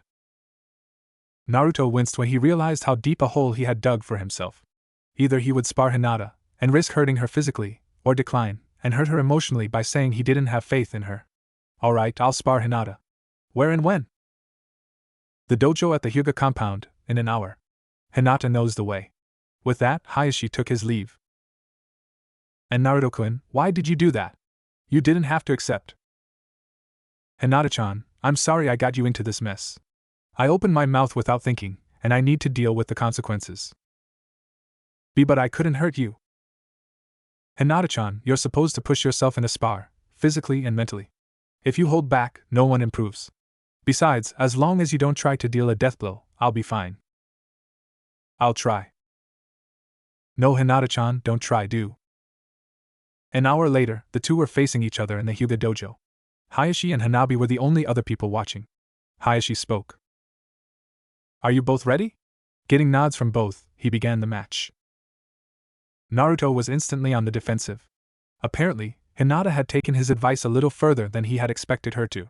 From his infrequent spars with Niji, he knew that blocking would do little good against the Juken, as even fleeting contact caused intense pain. He was better off dodging the strikes altogether. Of course, evading Hinata was no easy task. What she lacked in physical strength, she made up for in speed and agility. Naruto took any opening he could, short of openings at the chest or groin. He didn't want to risk accidentally groping Hinata, especially in front of her father, a man who could do all sorts of really nasty and painful things to him. Seeing his best chance to end the spar, he performed a leg sweep on her, sending her to the ground. Unfortunately, he didn't react in time to save himself from Hinata's own leg sweep. When he was down, she was on top of him, a knee on his chest and a palm strike aimed at his head, a sure death blow if she used even a little chakra. They were both still, until Hayashi spoke. I believe I have seen enough. Hinata, Uzumaki-san, would you both please sit down? When both were seated, he continued. Uzumaki-san, I must concede that your argument appears to have some merit to it. I have never seen Hinata perform so well, though it is too much of a jump in ability to be attributed solely to her not wanting to harm family. You said that making family members fight each other seemed cold-hearted. You are right, but I will explain why it is done this way, as it is a lesson you will need, should you achieve your stated goal, and make Hokage. Someday, one of my daughters will take over for me as clan head.